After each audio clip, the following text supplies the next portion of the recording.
ગયા વખતે આપણે શ્રી ગોવિંદદાસજીનું કીર્તનનું ગાન કર્યું હતું.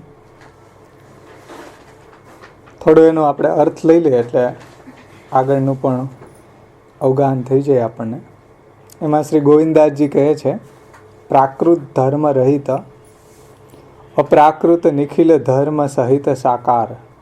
પહેરેલા જુઓ, જેમ શ્રી ગુસાઈજીએ મંગલાચરણ કર્યું છે, પ્રાકૃત ધર્માનાશ્રયમ અપ્રાકૃત નિખિલ ધર્મ રૂપમિતિ નિગમ પ્રતિપાદ્યમ યત તચ્શુદ્ધમ શાકૃતિ સ્તૌમી. એમ જ ગોવિંદદાસજી એક ગેય રૂપમાં, કીર્તનના રૂપમાં આ શ્લોક ઉપરની ટીકા આપણે ગોવિંદદાસજીના શબ્દોમાં જોઈએ તો પ્રાકૃત ધર્મ રહિત,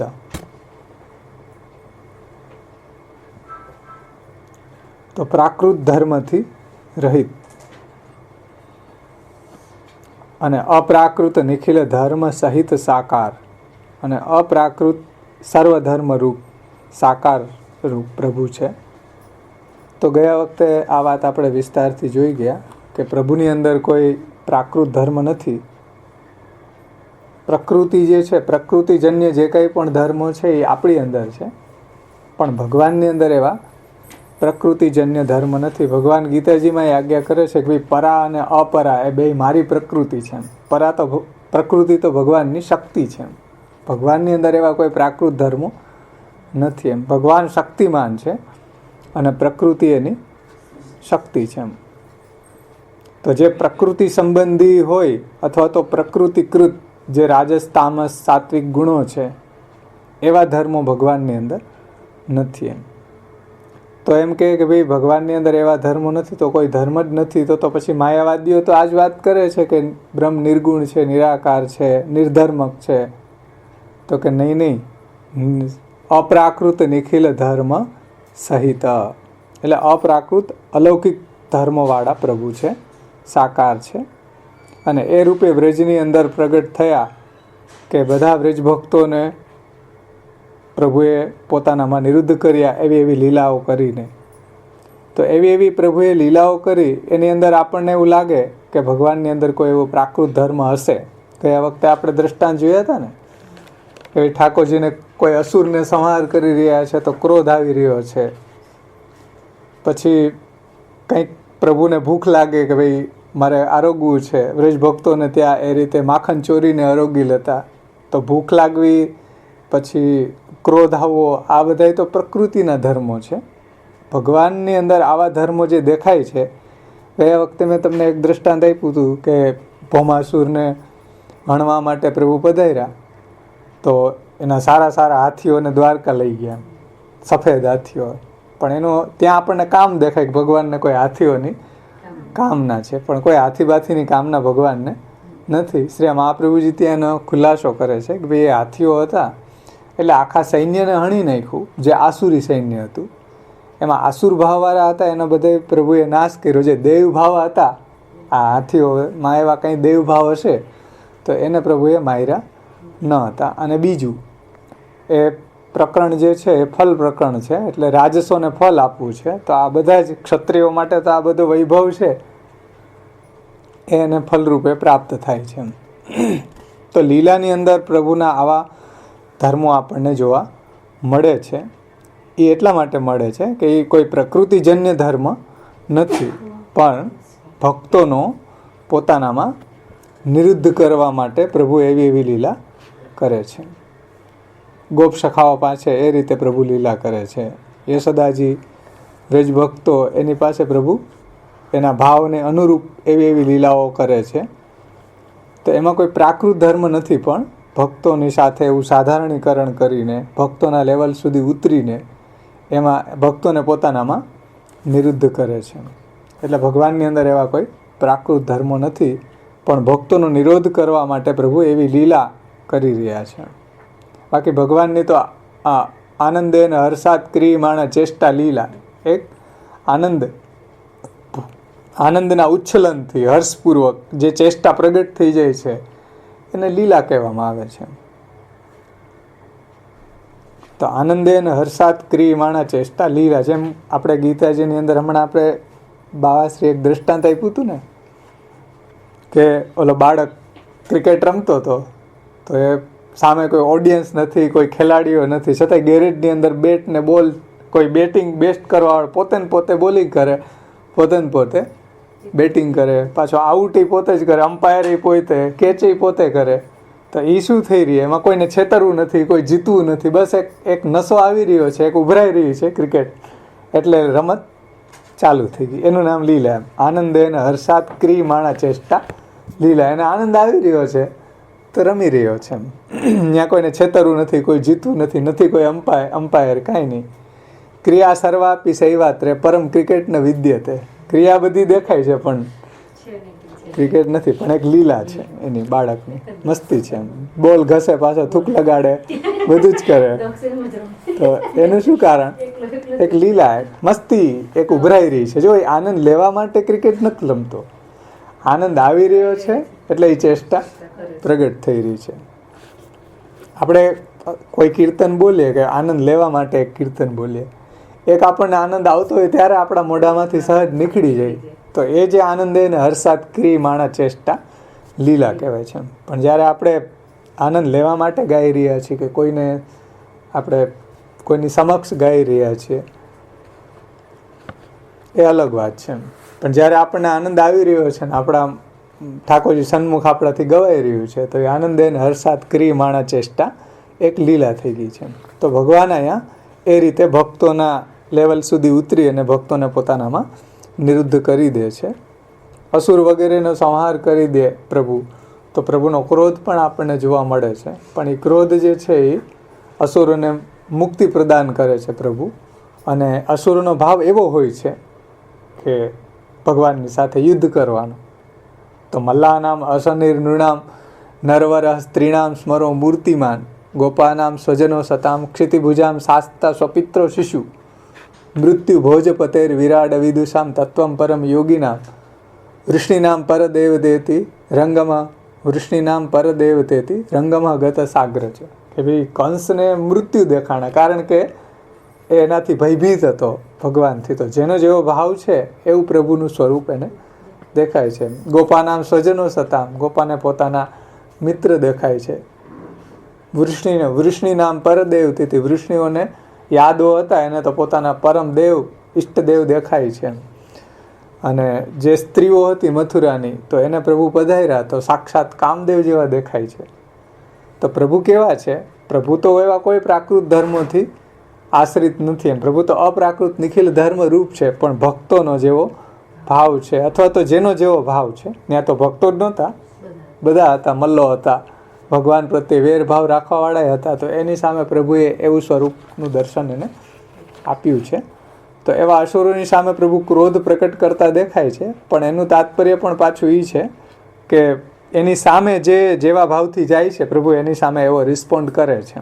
કોઈ એને ક્રોધથી લડવા જાય તો પ્રભુ એની સાથે લડે પણ છે. એમ પૌંડરક હતો એ ખોટો વાસુદેવનો ઢોંગ કરતો હતો એમ, તો એણે એમ કીધું કે ભાઈ ભગવાનને કહો કે સાચો વાસુદેવ તો હું છું. એમ પૌંડરક કાશીનો જે રાજા હતો ને, ત્રિવિધ નામાવલીમાં નામે આવે પૌંડરક કાશીરાજ હંત્રેય નમઃ.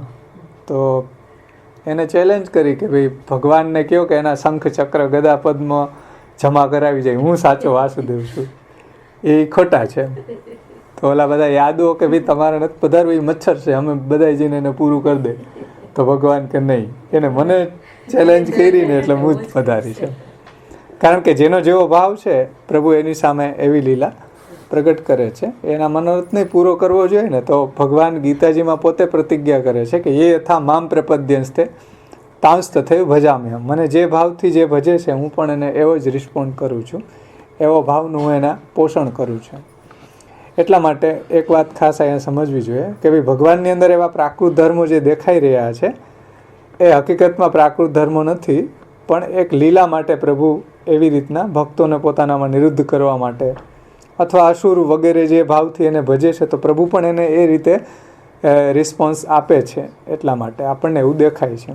બાકી શ્રી મહાપ્રભુજીએ અંતઃકરણ પ્રબોધમાં કહ્યું છે કે લૌકિક પ્રભુવત કૃષ્ણો ન દ્રષ્ટવ્યમ કદાચન. પ્રભુ છે એ લૌકિક જેવા નથી, એમ કોઈ પ્રાકૃત નથી, એમ લૌકિક સ્વામી જેવા નથી. જેમ લૌકિક સ્વામી એક ભૂલ પડે અને ગેટ આઉટ કહી દે, એવા પ્રભુ નથી એમ. એટલે ત્યાં પણ શ્રી આચાર્યજી આપણને એ વાત કરી છે કે લૌકિક પ્રભુવત્કૃષ્ણો ન દ્રષ્ટવ્યમ કદાચન સર્વમ સમર્પિતમ ભક્ત્યા કૃતાર્થોસી સુખી ભવ. શિક્ષા શ્લોકીમાં પણ શ્રી મહાપ્રભુજીએ આ વાત સમજાવી છે કે લૌકિક પ્રભુવત્કૃષ્ણો ન દ્રષ્ટવ્યમ, કહ્યું ને, ભાવસ્તત્રાપ્ય સ્મદીય સર્વસ્વશ્ચ એકશ્ચ સ. ન લૌકિક પ્રભુ કૃષ્ણ મનુતે નૈવ લૌકિકમ. પ્રભુ કોઈ લૌકિક પ્રભુ નથી અને તમારી જે લૌકિક ભાવોથી કરાયેલી સેવાને પણ એ સ્વીકારતા નથી.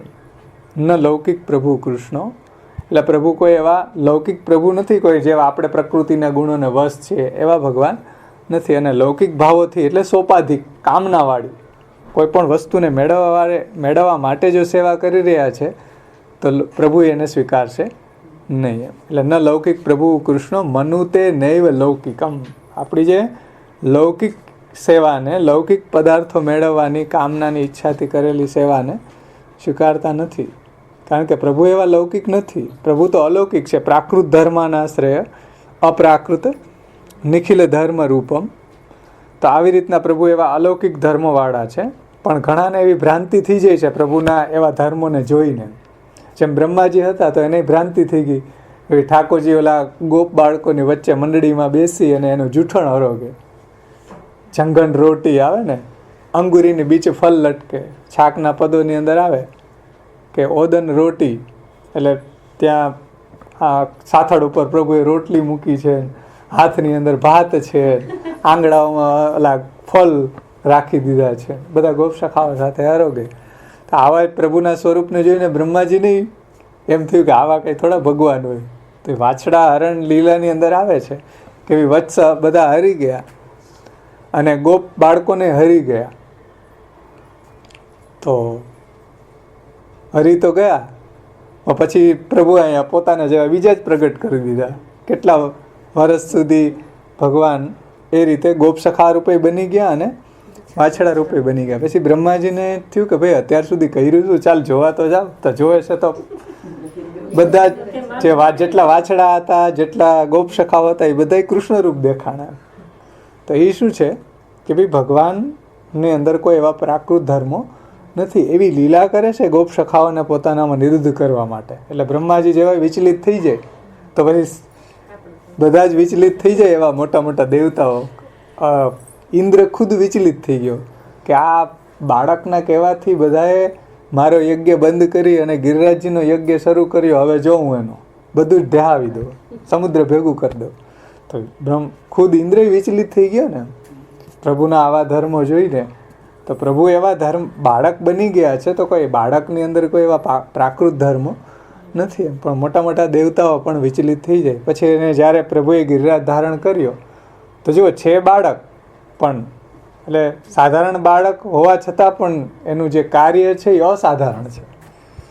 કે ભાઈ 6 દિવસના થયા તો પૂતનાને હણી નાખી. તૃણાવર્ત પ્રભુ એક નાના જતા સાવ તો આખા જગતને ઉપાડી જાય, આખી પૃથ્વીને ઉપાડી જાય એવો શક્તિશાળી તૃણાવર્ત હતો. એને પ્રભુ એની ઉપર એને ઉપાડી ગયો તો પ્રભુએ પોતાનું એટલું વજન વધાર્યું કે ઓલાને નીચે પટકી દીધું. તો છે નાના બાળક, પણ એનું કાર્ય જે છે એ બહુ અસાધારણ કાર્ય છે. અને દેખાય છે સાધારણ બાળક એમ. બીજા અવતારોની અંદર એવું નહોતું. બીજા અવતારોની અંદર પ્રભુના રૂપો તમે જો, નૃષિ રૂપ ને વામન રૂપ ને, એ દેખાય છે અસાધારણ, પણ કામ બહુ કંઈ એટલા બધા નથી. સાધારણ કાર્ય છે. એ હિરણ્યકશિપુને મારીને પ્રહલાદજીને અભયદાન આપી દીધું. વામન ભગવાન પ્રગટ થયા તો બલિરાજાને પાસેથી ત્રિલોકીનું રાજ્ય લઈને દેવતાઓને ઇન્દ્રને આપી દીધું એમ વગેરે. પણ ભગવાન જો એટલે કોઈ એમાં હથિયાર નથી લીધું છે, એવડા ને એવડા બાળક છે, પણ કામ બધા ભગવાનના અસાધારણ છે. દેખાય છે સાધારણ બાળક, પણ કામ બધા પ્રભુના એવા અસાધારણ છે. તો એ રીતે પ્રભુ પાછું પોતાનું મહાત્મ્ય પણ જતાવે છે કે ભાઈ મને સાધારણ બાળક નહીં માની લેતા. કારણ કે મુખારવિંદમાં બ્રહ્માંડે બતાડી શકે અને 6 દિવસના હોય ત્યારે પૂતનાને મારી શકે, 1 મહિનામાં હતા કંઈક 1-2 મહિનાના, ત્યારે તૃણાવર્ત આવ્યો તો તૃણાવર્તને પટકી દીધો નીચે. તો એવી રીતના પ્રભુએ લીલાઓ કરી છે. તો એ અપ્રાકૃત પ્રભુ છે. પ્રાકૃત ધર્માનાશ્રય અપ્રાકૃત નિખિલ ધર્મ રૂપમિતિ.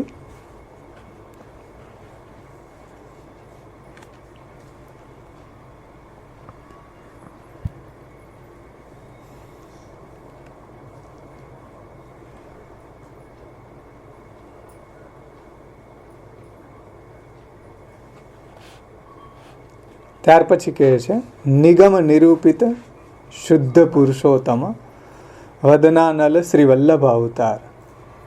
શ્રી ગોવિંદાસજી કહે છે આગળ કે નિગમ નિરૂપિત શુદ્ધ પુરુષોત્તમ. શ્લોકમાં આપણે જોયું નિગમ પ્રતિપાદ્યમ મેં તચ્શુદ્ધમ શાકૃતિ સ્તૌમી. તો નિગમ નિરૂપિત એટલે વેદની અંદર જેનું નિરૂપણ થયું છે, અને શુદ્ધ પુરુષોત્તમ જે આનંદ માત્ર કરપાદ મુખોદરાદિ સ્વરૂપ છે એવા પુરુષોત્તમ છે. અને વદનાનલ શ્રી વલ્લભ અવતાર એટલે આ પંક્તિની અંદર તમે જુઓ કે શ્રી મહાપ્રભુજી અને ઠાકોરજીનું પણ એક્ય બતાવે છે કે ભાઈ આ શ્લોક જે છે એ મહાપ્રભુજી પરક પણ સમજી શકાય એમ કે ભાઈ આચાર્યજી પણ એવા છે, જેવા ઠાકોરજી છે એવા આચાર્યજી પણ એવા જ છે, જેવા પ્રભુ છે એવા શ્રી મહાપ્રભુજી પણ છે. કારણ કે શ્રી પુરુષોત્તમ વદનાનલ શ્રી વલ્લભ અવતાર ઠાકોરજીના મુખારવિંદ રૂપ જ શ્રી મહાપ્રભુજી છે. એટલે મહાપ્રભુજીમાં અને ઠાકોરજીમાં અને શ્રી મહાપ્રભુજીમાં કોઈ ભેદ નથી એમ. આપણે શ્રી વલ્ભાષ્ટકમાં પણ જોયું હતું ને કે અજ્ઞાનાદ્યંધકાર પ્રશમન પટુતા ખ્યાપનાય ત્રિલોક્યામ અગ્નિત્વમ વર્ણિતમ તે કવિભીરપી સદા વસ્તુતઃ કૃષ્ણ એવા પ્રાદુર્ભૂતો ભવાન ઇત્યનુભવન નિગમાદ્યુક્ત.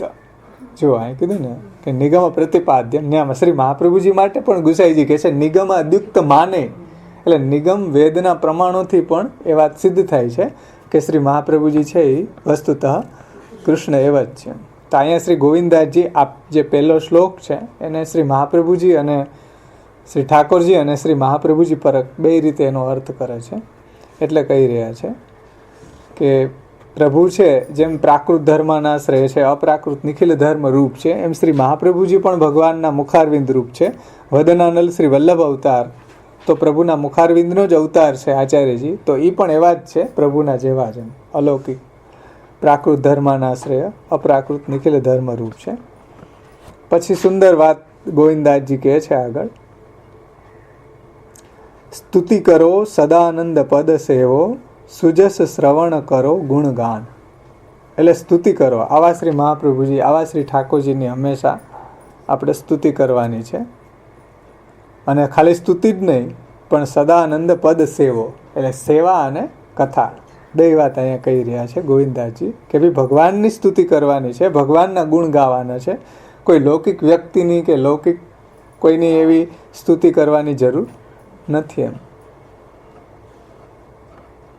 એટલે સ્તુતિ કરો સદાનંદ રૂપ સદાનંદ પદ સેવો એટલે પ્રભુની સ્તુતિ કરો. શ્રી મહાપ્રભુજીના પણ ગુણગાન ગાય અને શ્રી ઠાકોરજીના પણ આપણે ગુણગાન ગાય. અને એટલું જ નહીં, અને સદાનંદ પદ સેવો અને સદાનંદ રૂપ પ્રભુ છે શ્રી મહાપ્રભુજી છે એની આપણે સેવા કરીએ. સુજસ શ્રવણ કરો ગુણગાન એટલે સ્તુતિ, કીર્તન, સેવા અને હવે આવે છે શ્રવણ. એના યશ, પ્રભુના જે યશ છે ભાગવતની અંદર ભગવાનની જે એવી વિવિધ લીલાઓ છે, મહાત્મ્ય વર્ધક લીલાઓ, પ્રેમ વર્ધક લીલાઓ છે. શ્રી મહાપ્રભુજીના પણ એવા શ્રી વલ્ભાષ્ટક, સ્ફુરત કૃષ્ણ પ્રેમામૃત, સર્વોત્તમ સ્તોત્ર, અષ્ટસખાઓના કીર્તનો એના દ્વારા એનો સુજસ શ્રવણ કરો. શ્રી મહાપ્રભુજી અને ઠાકોરજીનો યશ જે છે, સુંદર યશ છે, એનો હંમેશા શ્રવણ કરો અને ગુણગાન પણ કરો એનું. તો જુઓ, સુજસ શ્રવણ કરો ગુણગાન એટલે એવો શ્રી મહાપ્રભુજીનો શ્રી ઠાકોરજીનો સુંદર યશ છે એનું હંમેશા આપણે શ્રવણ કરીએ, એના ગુણો ગાઈએ. કરો ગુણગાન ચિત્તમે ચિંતન કરો. સ્મરણ બાકી રહી ગયું તો સ્મરણની વાત પણ ગોવિંદાસજી કહે છે. એટલે સ્તુતિ, સેવા, શ્રવણ, ગુણગાન એટલે કીર્તન અને હવે આવે છે સ્મરણ. તો જો ચિત્તમે ચિંતન કરો રેન દિન. રેન દિન એવા આપણા મહાપ્રભુજીનું, આપણા ઠાકોરજીનું નિત્ય ચિંતન કરવું જોઈએ. એની લીલાઓનું, પ્રભુની એવી એવી અલૌકિક લીલાઓ છે વ્રજભક્તો સાથેની. પ્રભુએ એવી એવી લીલાઓ કરી છે કે આપણું મન એની અંદર લાગી જાય. તો એવી આપણને પ્રેમ વર્ધન કરી દે પ્રભુની અંદર, એવી પ્રભુની, શ્રી મહાપ્રભુજીના એવા અલૌકિક ગુણો છે, એનું ચિત્તની અંદર ચિંતન કરીએ. અને રેન દિનો એક દિવસ કરીએ એમ નહીં. હવે મહાપ્રભુજીનો ઉત્સવ આવે, ચાલો હવે 35 પાઠ કરી નાખો સર્વોત્તમ સ્તોત્ર, પછી બીજે દિવસે હવે કાલ થાકી ગયા, હવે કાંઈ, હવે પાછું શ્રી મહાપ્રભુજીનો ઉત્સવ આવે ત્યારે. એમ નહીં. શ્રી ગોવિંદદાસજી કહે છે કે રેન દિન, એમ અહર્નિશ આપણા મહાપ્રભુજી અને આપણા ઠાકોરજીના ચિત્તની અંદર ચિંતન કરવું જોઈએ. બીજી પીંજણ ન કરવી જોઈએ. પ્રભુનું ચિંતન, શ્રી મહાપ્રભુજીનું ચિંતન કરવું જોઈએ. અને બીજું શું કરવું જોઈએ? તો કે સુબોધની અરુ વચનામૃત પાન. ચિત્તમે ચિંતન કરો રેન દિન, સુબોધિની અરુ વચનામૃત પાન. અને શ્રી મહાપ્રભુજીના ગ્રંથો છે, શ્રી સુબોધનીજી અહીંયા ઉપલક્ષણ છે, પણ શ્રી મહાપ્રભુજીના જેટલા બી ગ્રંથો છે, 16 ગ્રંથ છે, નિબંધ છે, એટલે વચનામૃત શબ્દ પાછળ મૂક્યો છે. સુબોધનીજી અરુ વચનામૃત પાન. તો શ્રી મહાપ્રભુજીના આ જે ભાગવત ઉપરની ટીકા છે સુબોધનીજી, અને શ્રી મહાપ્રભુજીના જે વચનામૃત છે, એટલે જે 16 ગ્રંથ છે, તત્વાર્દીપ નિબંધ, અણુભાષ્ય વગેરે, જે શ્રી મહાપ્રભુજીની વાણી છે, પુરુષોત્તમ સહસ્ત્ર નામ, ત્રિવિધ નામાવલી, તો એ શ્રી મહાપ્રભુજીના મુખારવિંદમાંથી નીકળેલું, શ્રી મહાપ્રભુજીના મુખારવિંદમાંથી સ્રવિત થયેલું અમૃત છે.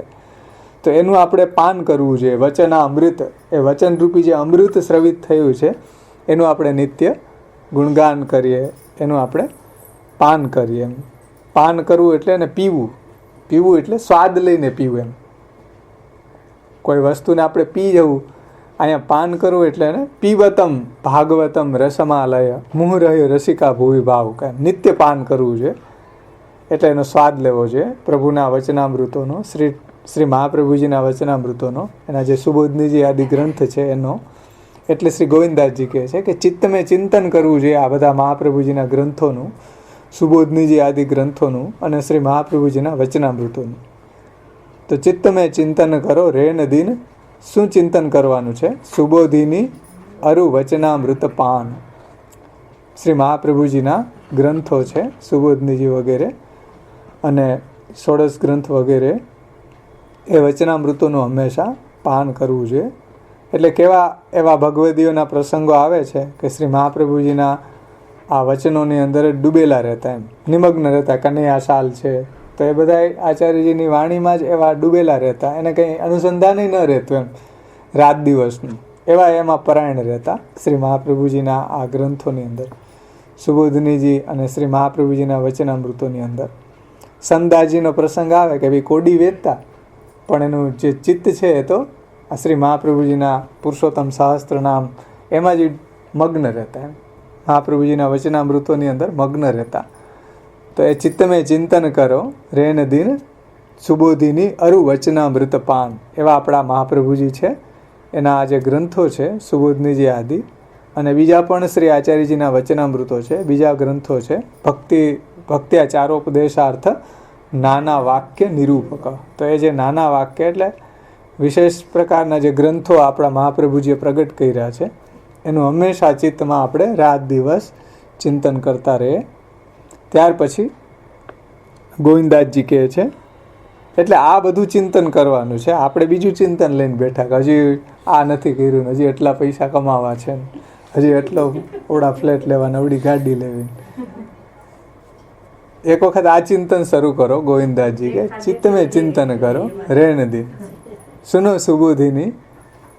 સુબોધિની અરુ વચનામૃત પાન. હા,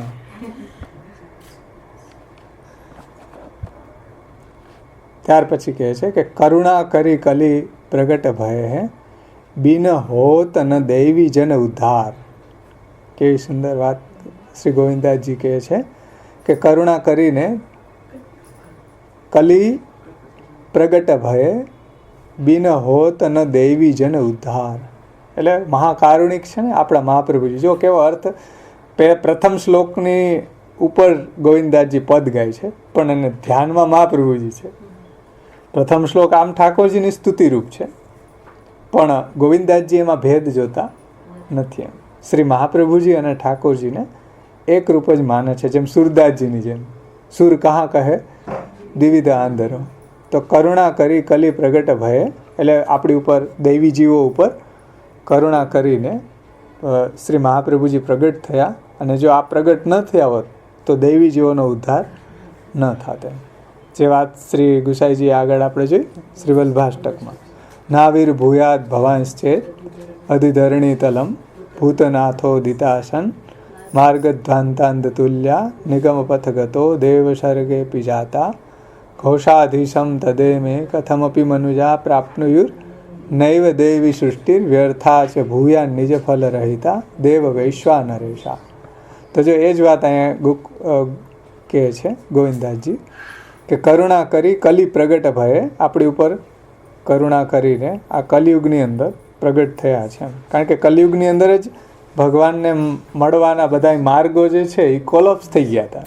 કલિયુગ એવો હતો કે ભગવાનને મળવાના બધા માર્ગો સર્વ માર્ગેશુ નષ્ટેશુ કલો છે ખલ ધર્મિણી પાખંડ પ્રચુરે લોકે કૃષ્ણ એવ ગતિર્મમ. તો એવા મહાપ્રભુજી કલિયુગની અંદર પ્રગટ થયા દૈવી જીવોના ઉદ્ધાર માટે.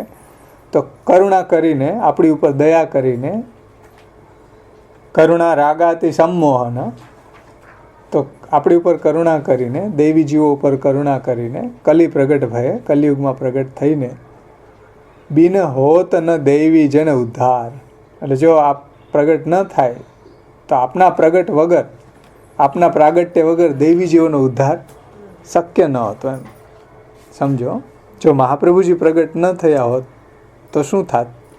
દૈવી જીવોને ભગવત પ્રાપ્તિ, એટલે દૈવી સૃષ્ટિમાં જન્મેલા હોવા છતાં પણ વ્રજાધીપને પ્રાપ્ત કરી શકત નહીં. એમ ગોવિંદદાસજી કહે છે. અને પછી છેલ્લે સમાપનમાં કહે છે કે શ્રી વિઠ્ઠલ પદ, શ્રી વિઠ્ઠલ નિજ પદ નૌકા દે ગોવિંદ ઉતારો ભવસાગર પાર. ગોવિંદ એટલે ગોવિંદદાસજીનું આ કીર્તન છે. અને આપ શ્રી કહે છે કે શ્રી વિઠ્ઠલ નિજ પદ નૌકા દે, એટલે શ્રી ગુસાઈજીના જે ચરણ કમળનો આશ્રય રૂપી જે નૌકા છે, અહીંયા શ્રી ગુસાઈજીના નિજ પદ નૌકા દે એટલે શ્રી ગુસાઈજીના ચરણ કમળના આશ્રયથી આપણે પણ આ ભવસાગરને પાર થઈ જાય, એટલે ભગવત પ્રાપ્તિ થાય છે. અને આ ભવસાગર છે એ પણ એટલો બધો વિશાળ છે, પણ જો ગુસાઈજીના ચરણ કમળ રૂપી જો નૌકા આપણી પાસે હોય તો એ પણ ગોવત્સ પદ જેવો બની જાય છે.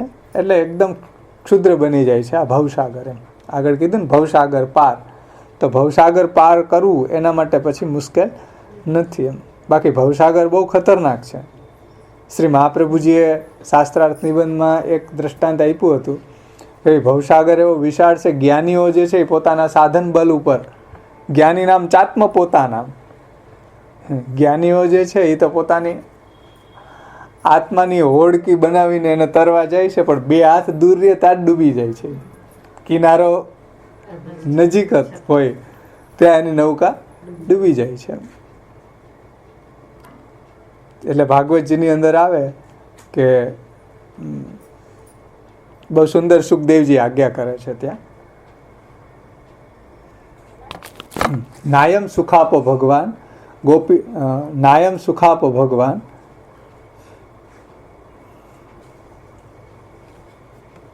દેહિનામ ગોપિકાશુતા જ્ઞાનીનામ ચાત્મપોતાનામ યથા ભક્તિ મતામ્ય.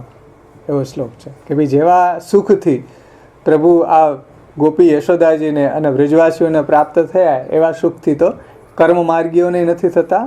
અને જે પોતાના આત્મારૂપી નાવને જ્ઞાની નામ ચાત્મપોતાનામ, કે જ્ઞાનીઓ જે છે પોતાની આત્મપોત એટલે પોતાની આ આત્મારૂપી નૌકાને લઈને ભવસાગર તરવા બેઠા છે, એને એવા સુખથી ભગવાન પ્રાપ્ત થતા નથી. એમ કર્મ માર્ગીઓને પણ એવા સુખથી પ્રાપ્ત નથી થતા. એમ નાયમ સુખાપો ભગવાન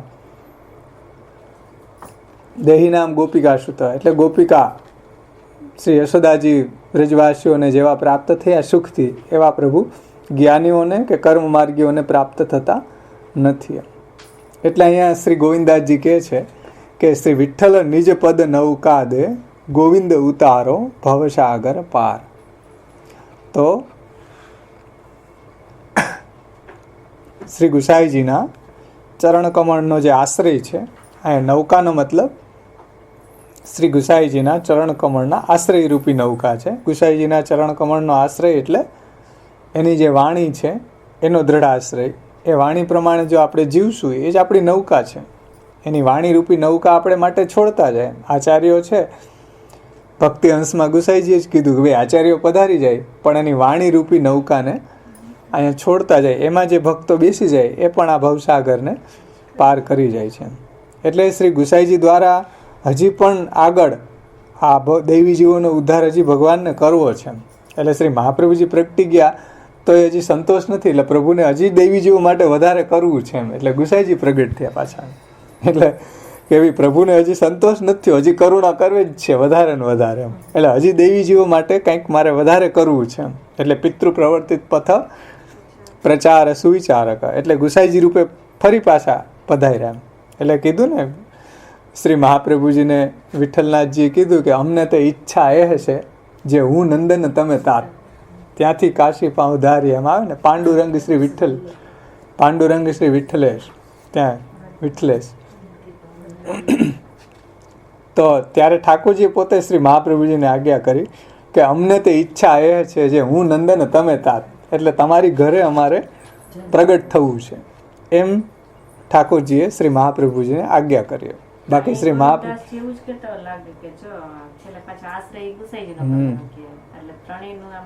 એક જ છે કે ઈ જે કીધું છે ને એ પ્રાપ્ત થશે ગુસાઈજીના આશ્રયથી. આ જે નામો દ્વારા શ્રી મહાપ્રભુજીની આપણને પ્રાપ્તિ થાય છે ઠાકોરજીની, એ શ્રી ગુસાઈજીની કૃપાથી, એના નામ દ્વારા. આ કીધું ને શ્રી વિઠ્ઠલ નિજ પદ નૌકા દે ગોવિંદ ઉતારો ભવસાગર પાર. એટલે શ્રી ગુસાઈજીની જો કૃપા થાય તો શ્રી મહાપ્રભુજીનું સ્વરૂપ જણાય, અને શ્રી મહાપ્રભુજીનું સ્વરૂપ જણાય, શ્રી મહાપ્રભુજીની કૃપા થાય તો આપણે ઠાકોરજી સુધી પહોંચી શકીએ.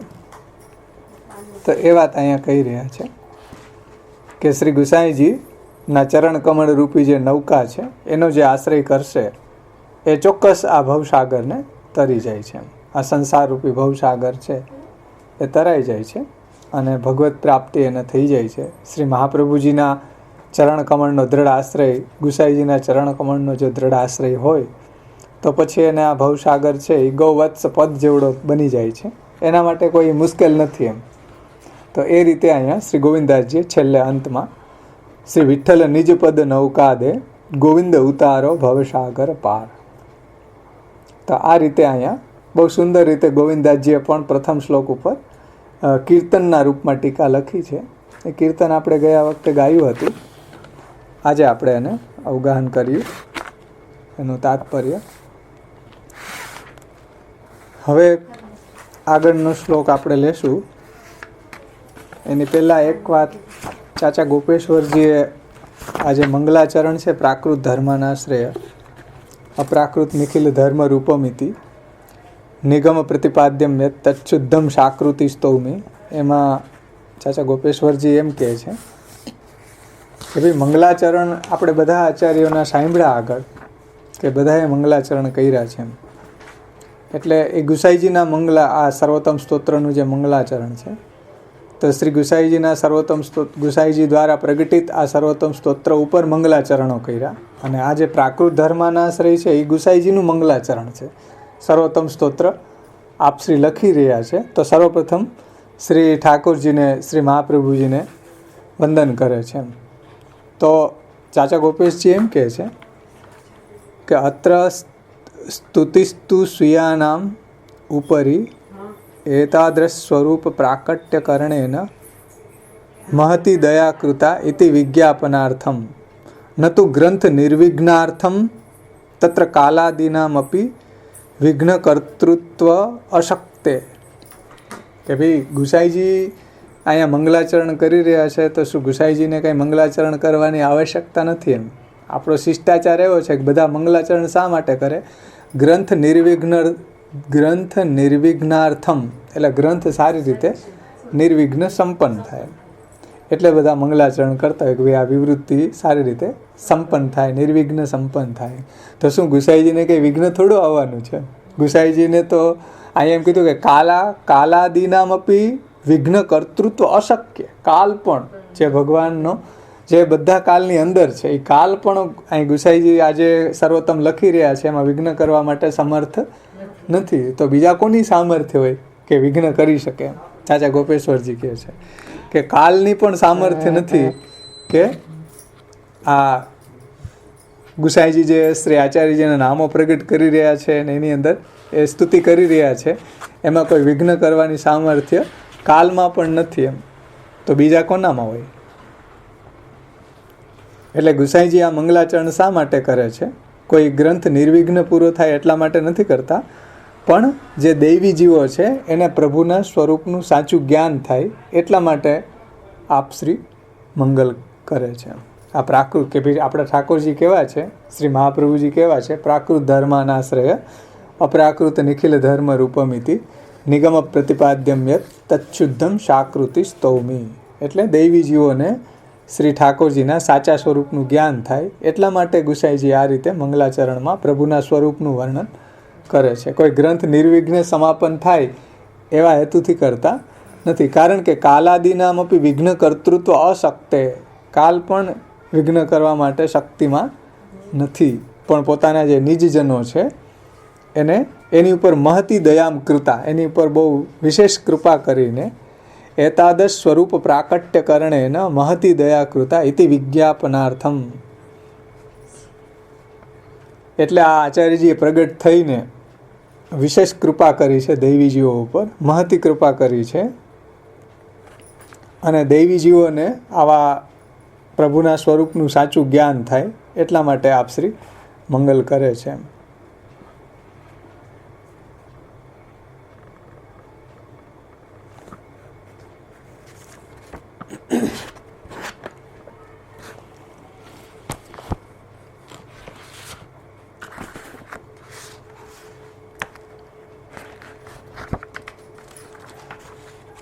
આ રીતે આપણે પ્રથમ શ્લોક સંપન્ન થાય છે.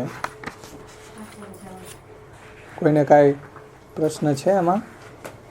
તો હવે આપણે આગળ બીજો શ્લોક લે. ન સમજાણું હોય કે કાંઈ શંકા?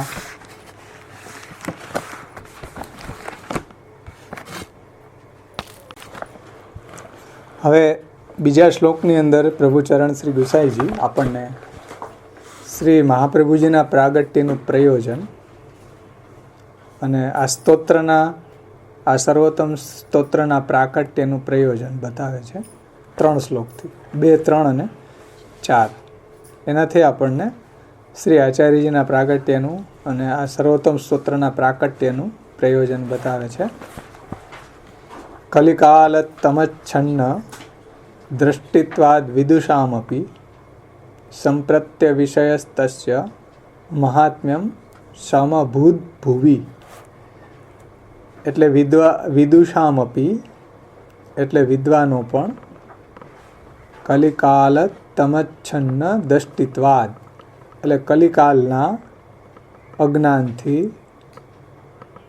છન્ન એટલે ઢંકાયેલી, કલિકાલના અજ્ઞાનથી ઢંકાયેલી દૃષ્ટિવાળા હોવાથી, સંપ્રતિ એટલે અત્યારે હાલમાં, કલિકાલમાં સંપ્રતિ, તસ્ય એટલે તેનું, તે શ્રી કૃષ્ણનું, મહાત્મ્યમ એટલે મહાત્મ્યમ, ભુવિ એટલે પૃથ્વી ઉપર, અવિષય, અવિષય એટલે અપરિચિત, સમભૂત એટલે થયું છે.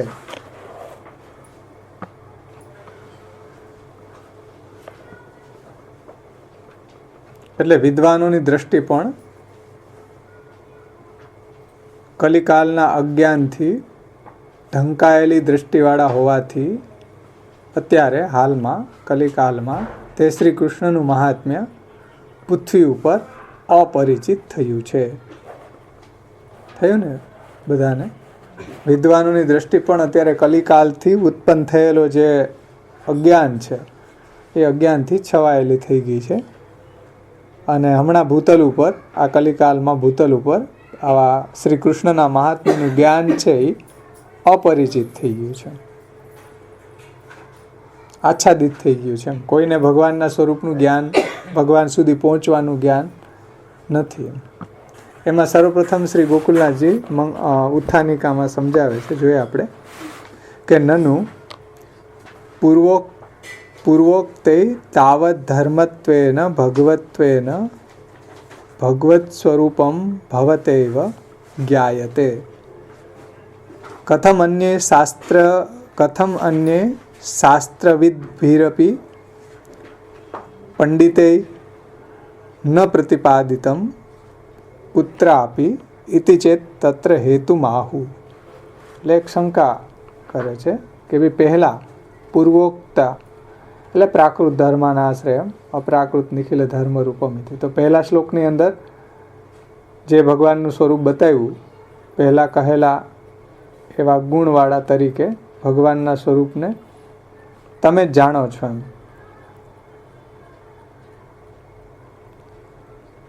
તો પછી અન્ય શાસ્ત્રવિદ્ભીર પંડિતે એટલે બીજા જે શાસ્ત્રને જાણવાવાળા પંડિતો છે એ કેમ એનું વર્ણન નથી કરતા એમ. ભગવાનના સ્વરૂપનું વર્ણન જે પ્રથમ શ્લોકમાં કર્યું ને શ્રી ગુસાઈજી, પછી અહીંયા એમ કે ભાઈ તો પછી ગુસાઈજી જાણે છે તો બીજા શાસ્ત્રને જાણવાવાળા પંડિતો ગણાય છે, એ કેમ એવું સ્વરૂપને જાણતા નથી, એવી કોઈ શંકા કરે કે ભાઈ પહેલાં કહેલા ગુણવાળા જે પ્રાકૃત ધર્માના આશ્રય અપ્રાકૃત નિખિલ ધર્મરૂપ જે પ્રભુ છે, તો એ ભગવાનના સ્વરૂપને તમે જ જાણો છો, બીજા કોઈ કેમ જાણતા નથી. એટલે બીજા શાસ્ત્ર જાણનારા પંડિતો છે એ પણ જાણવા જોઈતા હતા, એ કેમ નથી જાણતા. તો એ પંડિતોએ કેમ ક્યાંય પણ એનું વર્ણન નથી કર્યું એમ. તમે જ આવા સ્વરૂપનું વર્ણન કરો છો, પ્રાકૃત ધર્મના આશ્રય છે ને અપ્રાકૃત નિખિલ ધર્મ રૂપમ છે, નિગમ પ્રતિપાદ્યમ, નિગમની અંદર જેનું વર્ણન થયું છે, શુદ્ધ આનંદ માત્ર કરપાદ મુખોદરાદિ છે અને એ સાકાર છે, એવા શ્રી ઠાકોરજીની સ્તુતિ કરે છે ગુસાઈજી એમ. તો એવા સ્વરૂપનું વર્ણન બીજા કોઈ પંડિતો જે શાસ્ત્રને મોટા મોટા વિદ્વાનો છે, શાસ્ત્રના જ્ઞાતાઓ છે, એ કેમ આવા સ્વરૂપનું વર્ણન નથી કરતા. તો એના જવાબમાં કહે છે કે કલિકાલત્તમચ્છન્ન દષ્ટિત્વાદ વિદુષામ અપી. મોટા મોટા વિદ્વાનોની દ્રષ્ટિ પણ કલિકાલ રૂપી અંધકારથી એવી આચ્છાદિત થઈ ગઈ છે, ઢંકાઈ ગઈ છે. એટલા માટે એ લોકો પણ અત્યારે હાલમાં સંપ્રતિ પ્રભુનું મહાત્મ્ય જાણી શકતા નથી. એટલે પ્રભુનું મહાત્મ્ય છે એ આચ્છાદિત થઈ ગયું છે, એટલે એ લોકો જાણી શકતા નથી. ભૂતલ ઉપર રહેવાવાળા છે, તો ભૂતલ ઉપર રહેવાવાળા છે એ લોકો વિદ્વાનો એ પણ પ્રભુના આવા મહાત્મ્યને શા માટે નથી જાણી શકતા? તો કે કલિકાલ રૂપી અંધકારથી એની દ્રષ્ટિ છે એ એકદમ ઢંકાઈ ગઈ છે.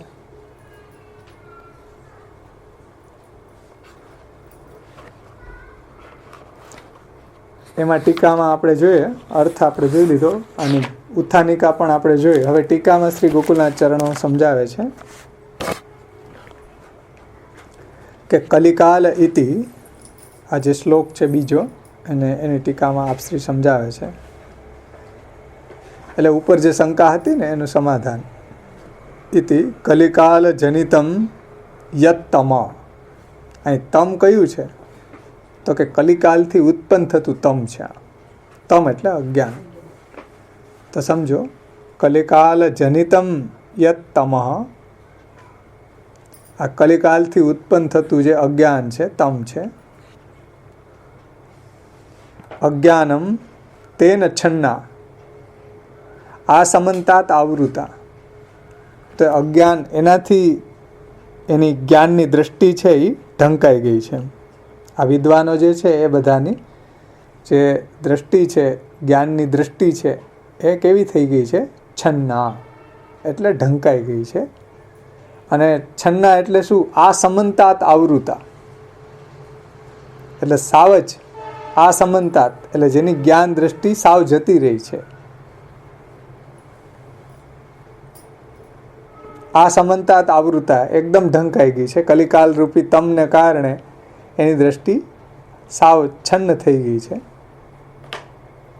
કલિકાલના અજ્ઞાનથી ઢંકાયેલી દ્રષ્ટિવાળા થઈ ગયા છે. આ સમંતાત આવૃતા, છન્ના એટલે આ સમંતાત આવૃત થઈ ગઈ છે, ઢંકાઈ ગઈ છે. દ્રષ્ટયો, આ સમંતાત આવૃતા દ્રષ્ટયો યેસામ તેષામ ભાવઃ તત્વમ તસ્માત.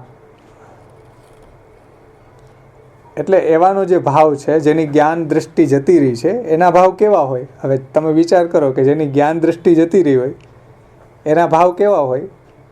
અજ્ઞાનના ભાવ હોય.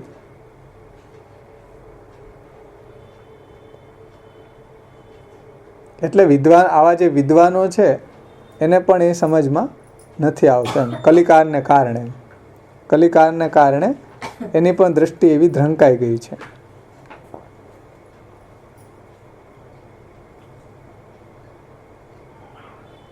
ત્યાર પછી કહે છે કે વિદુષામપી અધીત વેદ શાસ્ત્રાણામપી સંપ્રતિ કલિકાલે તસ્ય શ્રુતિ પ્રતિપાદ્ય સાક્ષાત પૂર્ણ પુરુષોત્તમસ્ય મહાત્મ્યમ અવિષય જ્ઞાન અગોચર સમભૂત. એટલે શ્રી ગોકુલનાથજી અહીં કહે છે કે તેમનું શ્રુતિમાં જેનું પ્રતિપાદન થયું છે, જે સાક્ષાત પૂર્ણ પુરુષોત્તમ ભગવાન શ્રી કૃષ્ણ છે, એમનું જે મહાત્મ્ય છે એ અવિષય થયું છે. અવિષય થયો એનો મતલબ જ્ઞાનનો વિષય નથી રહ્યો એમ. અવિષય થયો એનો મતલબ જ્ઞાનનો એ વિષય રહ્યું નથી. અહીં કીધું ને જ્ઞાન અગોચરમ. જ્ઞાન અગોચરમ એટલે આ સમયના યુગની અંદર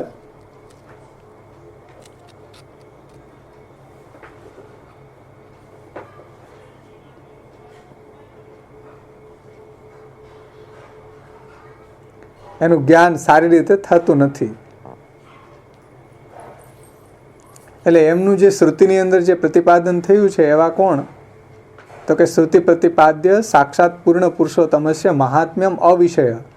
શ્રુતિની અંદર, વેદની અંદર જેનું આપણે પ્રથમ શ્લોકમાં જોયું ને, નિગમ પ્રતિપાદ્યમ જે તચ્છુતમ, તો શ્રુતિની અંદર જે પૂર્ણ પુરુષોત્તમનું પ્રતિપાદન થયું છે, સાક્ષાત પૂર્ણ પુરુષોત્તમ ભગવાન શ્રી કૃષ્ણ, એમનું મહાત્મ્ય છે એ અવિષય થઈ ગયું છે. એટલે જ્ઞાનનો વિષય રહ્યું નથી એમ. તેથી યતઃ તે ભૂવિ ભૂલોકે સ્થિતા. અને તેથી જે આ ભૂલોકની અંદર છે, એટલે જે આ ભૂતલ ઉપર રહેવાવાળા છે આ બધા વિદ્વાનો, તો એને ભૂલોકે સ્થિતા તેન તદ અતિરિક્ત ભગવદ લોક સ્થિતાનામ તન મહાત્મ્યમ જ્ઞાન અગોચર એવ ઇતિ અર્થ. એટલે ભૂતલ ઉપર સ્થિત છે તો તદ અતિરિક્ત જે લોક છે, જે ભગવાનના લોક છે, એટલે ત્રિલોક જે છે, એટલે ભૂતલ ઉપર સિવાયના જે લોક છે એની અંદર જે બધાને ભગવાનનું મહાત્મ્ય જ્ઞાન છે, સમજો કે યતઃ તે ભુવી લોક, તે ભુવી એની ભૂલોકે સ્થિતા. એટલે અહીંયા ઉપર શ્લોકની અંદર આવ્યું સમભૂત ભુવી. એટલે આ વિદ્વાનો ક્યાં રહે છે? તો કે ભુવી ઉપર. એટલે એને ભુવી ઉપર ભગવાનનું મહાત્મ્ય છે એ આચ્છાદિત થઈ ગયું છે. બીજા લોકની અંદર ભગવાનનું મહાત્મ્ય છે, એટલે અહીં કહી રહ્યા છે કે તેન તદ અતિરિક્ત ભગવદ લોક સ્થિતાનામ તન મહાત્મ્યમ જ્ઞાનાગોચરમ એવ ઇતિ અર્થ. એટલે બીજા ત્રિલોકીની ઉપરના જે બીજા લોક છે એની અંદર જે ભગવદ લોક છે એની અંદર તો ભગવાનનું મહાત્મ્યનું જ્ઞાન છે એમ. એટલે તો તમે જુઓ, દેવતાઓને તો ભગવાનનું જ્ઞાન છે. દેવતાઓ તો એટલે તો કહે છે અમે કે ભાઈ અમે ક્યો ન ભાઈ હમ બ્રિજ મેં અહીર શિર ધુની ધુની પછતાત. બ્રહ્માજીને બધાને પ્રભુના મહાત્મ્યનું જ્ઞાન છે બીજા લોકની અંદર. એટલે એ લોકો તો ભગવાનની સેવા કરવા માટે લાલાયિત છે, એ લોકોને અજ્ઞાન નથી. એટલે અહીં શ્રી ગોકુલનાથજી કહે છે કે તદ અતિરિક્ત ભગવદ લોક સ્થિતાનામ તન મહાત્મ્યમ જ્ઞાનાગોચરમ એવ ઇતિ અર્થ. એટલે બીજા લોકની અંદર ભગવાનનું મહાત્મ્ય છે. સનત કુમારો જે બીજા લોકમાં રહે છે એને પણ ભગવાનના મહાત્મ્યનું જ્ઞાન છે. તો આ જ્ઞાન એ લોકની અંદર છે, ભગવદ લોકની અંદર છે. હા, પૃથ્વી ઉપર ભુવી કીધું ને, ભુવી શબ્દને સમજાવે છે. તો ભુવી ઉપર છે વિદ્વાનો રહેવાવાળા, એને ઠાકોરજીનું મહાત્મ્ય છે એ અપરિચિત, આચ્છાદિત થઈ ગયું છે. એ લોકોની દ્રષ્ટિ છે કલિકાલથી એવી તમચ્છન્ન થઈ ગઈ કે એને ભગવાનનું મહાત્મ્ય સમજમાં નથી આવ્યું. એટલે ઇતર લોકોમાં છે ભુવી શબ્દથી ગોકુલનાથજી આ સમજાવે છે કે ભુવી એટલે ભૂલોકે સ્થિતા તેન તદ અતિરિક્ત ભગવદ લોક સ્થિતા નામ તન મહાત્મ્યમ જ્ઞાનાગોચરમ એવ ઇતિ અર્થ. એટલે બીજા લોકની અંદર પ્રભુનું મહાત્મ્ય છે. બીજા લોકની અંદર સત્વગુણની પ્રધાનતા છે. સમજો, બીજા લોકની અંદર જે ઋષિ મુનિઓ વગેરે રહે છે એની અંદર સત્વગુણની પ્રધાનતા છે. કલિયુગ જે છે એમાં તમોગુણની પ્રધાનતા છે. તો તમોગુણની પ્રધાનતા હોય ત્યારે બધું ભૂલાઈ જાય. તો આમાં એવો હાવી થઈ જાય. જો સત્યલોક હતો, સતયુગ હતો ત્યારે એવો કાલ હતો કે મેજોરિટી બધા જ્ઞાનીઓ હતા. બધા સતયુગનો કાલ ધર્મ એવો હતો ને, તો બધા મેજોરિટી જ્ઞાનીઓ હતા. અને પછી જ્યારે દ્વાપર આવ્યો, ત્રેતા આવ્યો, તો એમાં રાજસ્થા આવી, સત્વની સાથે રાજસ્થા આવી. પછી જ્યારે દ્વાપર આવ્યો તો એમાં તો રાજસ્થાની સાથે તામસતા આવી ગઈ. અને કલયુગ આવ્યો ત્યારે તો શુદ્ધ તામસતા જ આ ઘૂસી ગઈ. એટલે તામસતાને કારણે ભૂલી જવાય ને. જેમ એક દ્રષ્ટાંતથી આપણે જોઈએ કે ભાઈ સવારનો કાલ છે એ સાત્વિક કાલ છે, પછી બપોરનો કાલ છે એને તમે રાજસ કાલ સમજી લ્યો. સવારનો કાલને સાત્વિક સમજી લ્યો, બપોરનો છે એ રાજસ નહીં. સવારનો સાત્વિક, પછી પાછો દ્વાપર યુગ આવે ને એટલે ત્રેતા આવે ને તો બપોરનો થોડોક સાત્વિક સાથે રાજસ છે. અને પછી સાંજનો કાલ જે છે દ્વાપર યુગ એ થોડોક રાજસ સાથે તામસ છે. ને પછી રાત્રિનો જે ટાઈમ છે ને એ કલયુગનો છે. રાત્રે કોઈ 2 વાગે ઉઠાડે વિદ્વાનને કે ભાઈ આનો જરીક સમજાવો તો, એટલે વિદ્વાન શું કે ભાઈ સવારે આવજે, અત્યારે રહેવા દે. એટલે જ્ઞાન તો એને છે પણ તામસતાને કારણે એની દ્રષ્ટિ છે એ ઢંકાઈ ગઈ. આપણને કોઈક રાત્રે 2:30 વાગે કે હવે સર્વોત્તમ કરો હાલો આપણે, તો ત્યારે જે તામસતા હોય છે કાલ એવો એ સમય હોય છે ત્યારે જ્ઞાન હોય ને તો પણ સાવ ઢંકાઈ ગઈ હોય એની દ્રષ્ટિએ. એટલા અહીં કહી રહ્યા છે કે ભાઈ ભૂમિ ઉપર જે વિદ્વાનો છે અને કલિકાલને કારણે એની દ્રષ્ટિ એવી ઢંકાઈ ગઈ છે. બીજા લોકની અંદર એવું જ્ઞાન છે, પ્રભુના મહાત્મ્યનું જ્ઞાન છે. પછી કહે છે સમભૂત. સમભૂતને સમજાવે છે, થયું છે. સમભૂત એટલે થયું છે. એટલે સમ્યક શ્રુત્યુક્ત પ્રકારેણ જ્ઞાન ગોચરો ન અભૂત ઇતિ અર્થ. તો સમભૂત એટલે લોકો છે સમ્યક શ્રુત્યુક્ત પ્રકારેણ જ્ઞાન ગોચરો ન અભૂત ઇતિ અર્થ. એટલે લોકો છે એ ભગવાનને માને છે પણ પોતાના મનકલ્પિત ઢંગથી માને. એમ શ્રુત્યુક્ત રીતે માનવાવાળા કેટલા એમ સમજો. વેદાદી શાસ્ત્રમાં જે રીતે પ્રભુનું સ્વરૂપનું વર્ણન કર્યું છે, જે રીતે પ્રભુના સ્વરૂપનું વર્ણન થયું છે એવી રીતે જ્ઞાન થવું જોઈએ. જે પહેલા શ્લોકની અંદર આપણે જોઈ ગયા, પ્રાકૃત ધર્માનાશ્રય અપ્રાકૃત નિખિલ ધર્મ રૂપમિતિ નિગમ પ્રતિપાદ્યમ યત તચ્છુદ્ધમ શાકૃતિ સ્તૌમી. તો અહીંયા શ્રી ગોકુલનાથજી કહે છે કે ભાઈ સમભૂત એટલે સમ્યક શ્રુત્યુક્ત પ્રકારેણ, એટલે શ્રુતિની અંદર જે રીતે પ્રભુના સ્વરૂપનું વર્ણન કર્યું છે, વેદાદી શાસ્ત્રમાં જે રીતે પ્રભુના સ્વરૂપનું વર્ણન કર્યું છે એવી રીતનું જ્ઞાન થવું જોઈએ.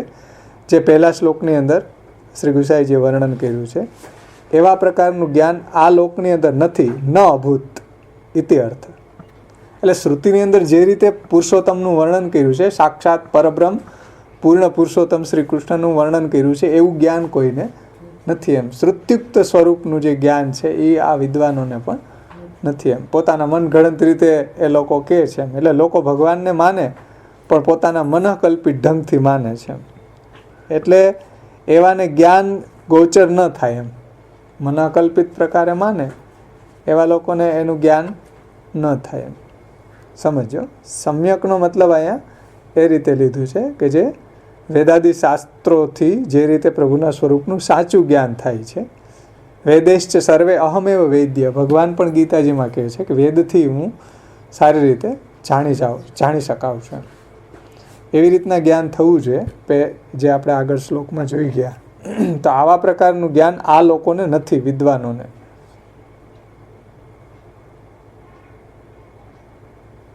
સાક્ષાત પૂર્ણ પુરુષોત્તમના સ્વરૂપનું જ્ઞાન આવા લોકોને નથી. એમ એને છે તો કેવું મનઃકલ્પિત જ્ઞાન છે, કે ભાઈ કંઈક શક્તિ છે ને કંઈક આ તો અવકાલ છે ને આ છે ને તે છે ને એવું છે, પણ સાક્ષાત પુરુષોત્તમનું જ્ઞાન એને નથી.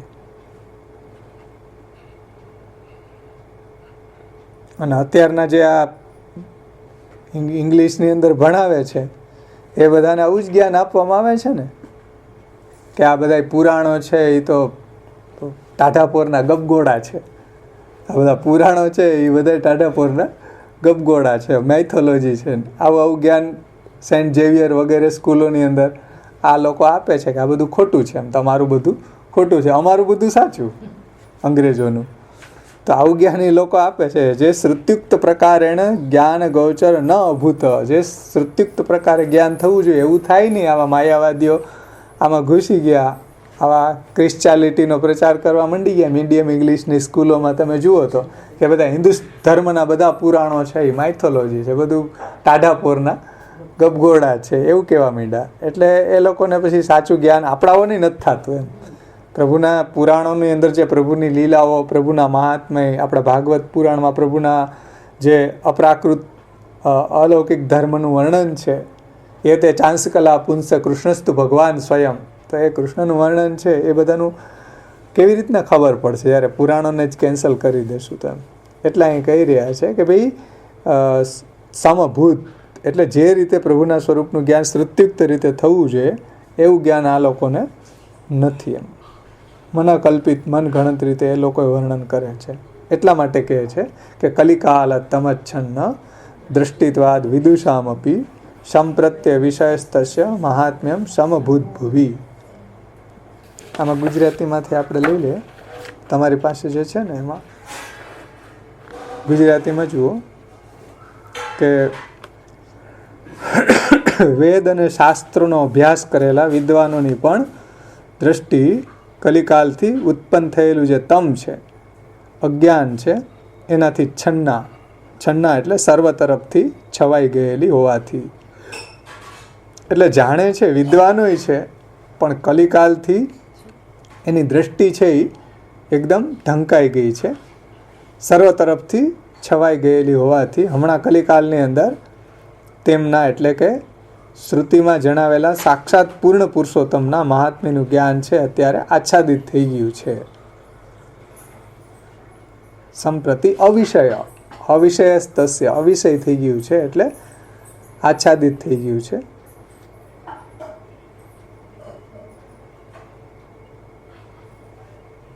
અપરિચિત થઈ ગયું છે એમ શ્રી ગોકુલનાથજી કહે છે. કારણ કે તેઓ વિદ્વાનો છે એ ભૂતલ ઉપર એટલે કે ભૂલોકમાં રહેલા છે. તેથી તેમના સિવાયના ભગવાનના લોકમાં રહેલા જે ભક્તો છે એને તો ભગવાનના મહાત્મ્યનું જ્ઞાન છે જ, પણ આ ભૂતલ ઉપર રહેવાવાળા છે એને કલિકાલને કારણે બધાની દ્રષ્ટિ ઢંકાઈ ગઈ છે, એને નથી. એમ બીજા લોકની અંદર સત્વગુણ પ્રધાન છે, એમ બીજા લોકો છે એ સાત્વિક ગુણ પ્રધાનને કારણે એ લોકોની અંદર ભગવત મહાત્મ્ય જ્ઞાન છે. એમ એવો અહીંયા તાત્પર્ય છે ભુવિનો. બસ સમભૂત રહેલું એટલે સારી રીતે શ્રુતિમાં કહેલા પ્રકારથી રહેલું છે.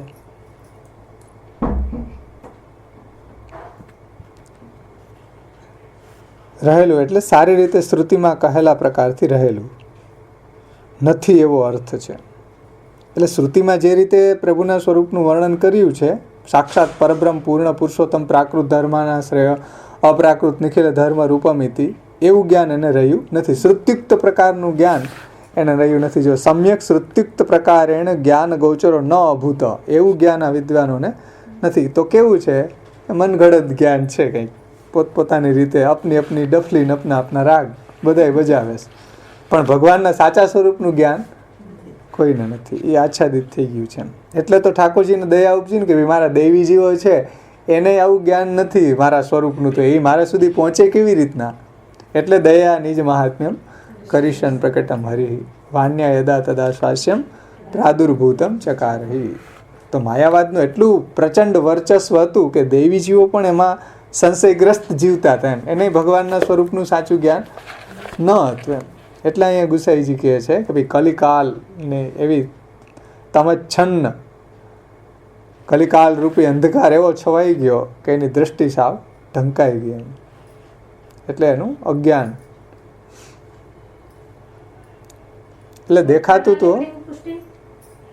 અહીંયા સમજો, દેખાતું હતું પણ જ્ઞાન નહોતું એમ. એટલે એની આંખો ખુલ્લી છે પણ જ્ઞાન નથી થતું. જેમ આપણે પણ માનો કે કોઈ શેરીમાં ભૂલા પડીએ તો આંખોથી બધું દેખાય પણ જ્ઞાન ન હોય ક્યાંથી જાવ એમ. મુંબઈ વાગ્યા કે ભાઈ ઓલા બાવા કહેતા હતા કે ટેક્સીની બાજુમાં ઓલા ભાઈ હવે ખાલી 2 મિનિટ 5 મિનિટનો રસ્તો હતો બસ સ્ટેન્ડનો, પણ ઓલો જાણતો નહોતો ને એટલે ઓલો રિક્ષામાં આટો મારી કે લાઈ 50 રૂપિયા. હકીકતમાં બાજુમાં જ બસ સ્ટેન્ડ હતું. તો દેખાતું ખરું, ડોરા તો મોટા મોટા ફાટેલા હતા પણ જ્ઞાન નહોતું તો શું કરવું.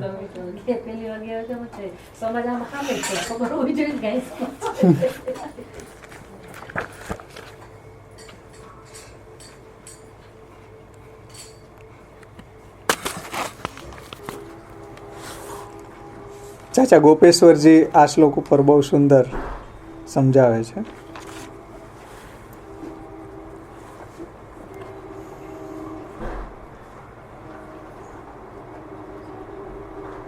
ચાચા ગોપેશ્વરજી સર્વપ્રથમ એક શંકા ઉઠાવે છે કે અતએવ તેષામ અજ્ઞાનમ નનુ કલિકાલ કૃતમેવ ચેત અજ્ઞાનમ તેષામ તદા અન્ય યુગેષુ સર્વેષામ એવં જ્ઞાનમ ભવિષ્યત્યેવ તેષામ સર્વજ્ઞ રૂપત્વાत् તદપિ કુત્રાપી ન એતાવત પર્યંતમ શ્રુતમ તર્હિ ભગવદુક્તે કિમ પ્રમાણમ ઇતિ ચેત. એટલે ચાચા ગોપેશ્વરજી એક અહીંયા શંકા ઉઠાવે છે કે કલિકાલને કારણે પ્રભુના સ્વરૂપનું જ્ઞાન નથી એમ. એટલે વિદ્વાનો, મોટા મોટા વિદ્વાનોની દૃષ્ટિ પણ કલિકાલ તમચ્છન્ન કલિકાલ રૂપી અંધકારથી ઢંકાઈ ગઈ છે. પરંતુ બીજા જે યુગો હતા, સમજો, અન્ય યુગેશુ સર્વેશામ એવમ જ્ઞાનમ, બીજા યુગોમાં તો જ્ઞાન હશે ને. ચલો તમે એમ કહો કલયુગમાં નથી, તો બીજા યુગો હતા, સતયુગ હતા, તો સતયુગની અંદર તો સત્વગુણ પ્રધાન હતો, તો સતયુગ વગેરે, ત્રેતા, દ્વાપર એવા વગેરે યુગોમાં તો જ્ઞાન હશે જ ને એમ. તમે એમ કેમ કહો છો કે કોઈને પુરુષોત્તમના સ્વરૂપનું જ્ઞાન નથી? તો અન્ય યુગેશુ સર્વેશામ એવ જ્ઞાનમ ભવિષ્યત્યેવ, બીજા યુગોની અંદર તો પ્રભુનું આવું મહાત્મ્ય જ્ઞાન હશે ને એમ. તો એમ કહે છે એના જવાબમાં કે ઇતિ ચેત તત્ર ઉચ્યતે ભગવતા પૂર્વમપી લીલાગુણ વિશિષ્ટમ ઈદૃશમ આનંદ માત્ર કરપાદ મુખોદરાદિ રૂપમ સ્વરૂપમ કલિકાલાદાવેવ પ્રકટીકૃતમ ન કૃતાદિ યુગેશુ. ચાચા ગોપેશ્વરજી એના સમાધાનમાં કહે છે કે ભાઈ બીજા યુગની અંદર તો ઘણા વિદ્વાનો થઈ ગયા. આગળ જે શંકા હતી ને, આપણી શંકા એવી હતી કે કલિયુગના કારણે પ્રભુના સ્વરૂપનું જ્ઞાન છે અપરિચિત થયું છે, ચલો, પરંતુ સતયુગ, ત્રેતા, દ્વાપર વગેરે યુગમાં તો જ્ઞાન હશે જ ને એમ. કારણ કે તે લોકોએ આવા સ્વરૂપનું વર્ણન કેમ નથી કર્યું એમ. એટલે બીજા યુગમાં પણ ઘણા વિદ્વાનો થઈ ગયા, એને કેમ આવા સ્વરૂપનું વર્ણન નથી કર્યું? એના જવાબમાં આ વાત કહે છે કે ભાઈ ભગવાનનું આવું જે સ્વરૂપ છે, કેવું? તો કે આનંદ માત્ર કરપાદ મુખોદરાદિ સ્વરૂપમ કલિકાલાદાવેવ પ્રકટીકૃતમ ન કૃતાદિ યુગેશુ. એટલે આવું ભગવાનનું સ્વરૂપ છે, પૂર્ણ પુરુષોત્તમ સાક્ષાત આનંદ માત્ર કરપાદ મુખોદરાદિ, તો કલિકાલની આદિમાં જ પ્રગટા છે. ન કૃતાદે, એ સતયુગમાં થોડા પ્રગટા કાંઈ. પરબ્રહ્મ પૂર્ણ પુરુષોત્તમ ક્યારે પ્રગટા? દ્વાપરના એન્ડમાં. દ્વાપર યુગ પૂરો થવાનો હતો, 100 વર્ષ બાકી હતા, 125 વર્ષ, ત્યારે ભગવાન પ્રગટા. એટલે કલિયુગની આદિમાં એમ. દ્વાપરનો એન્ડ આવી ગયો, 100 વર્ષ 125 વર્ષ જેટલા બાકી રહ્યા ત્યારે ભગવાન 125 વર્ષ બિરાઈ ગયા. તો 125 વર્ષ જેટલા બાકી રહ્યા ત્યારે ભગવાન પ્રગટ્યા એમ. તો પછી કૃતયુગે શું? કૃતયુગવાળાને ક્યાંથી જ્ઞાન હોય આવા સ્વરૂપનું? સતયુગમાંય પ્રગટા નથી, ત્રેતામાંય પ્રગટા નથી, દ્વાપરમાંય એન્ડમાં પ્રગટા. તો આ ત્રણેય યુગોવાળાને ભગવાનના સ્વરૂપનું જ્ઞાન હોય નહીં એમ. એટલે શ્રી ચાચા ગોપેશ્વરજી અહીં કહે છે કે ભાઈ એ લોકોને બીજા યુગોની અંદર કેમ આવા સ્વરૂપનું જ્ઞાન નથી? તો કે ભાઈ ભગવાન જ કલિયુગના આરંભમાં પ્રગટા એમ. તો પછી બીજા યુગવાળાને પ્રભુના આવા આનંદ માત્ર કરપાદ મુખોદરાદિ સ્વરૂપનું જ્ઞાન કેવી રીતના હોય? એટલે કલિકાલાદાદેવ પ્રકટીકૃતમ ન, કલિકાલના આદિમાં પ્રભુ પ્રગટા છે. તો ન કૃતયુગાદિ ન કૃતાદિ યુગેશું, કંઈક સતયુગમાં થોડા પ્રગટા છે આવા પૂર્ણ પુરુષોત્તમ સાક્ષાત પરબ્રહ્મ કૃષ્ણ જે છે એ તો કલિયુગના આરંભમાં પ્રગટા છે. તત્ર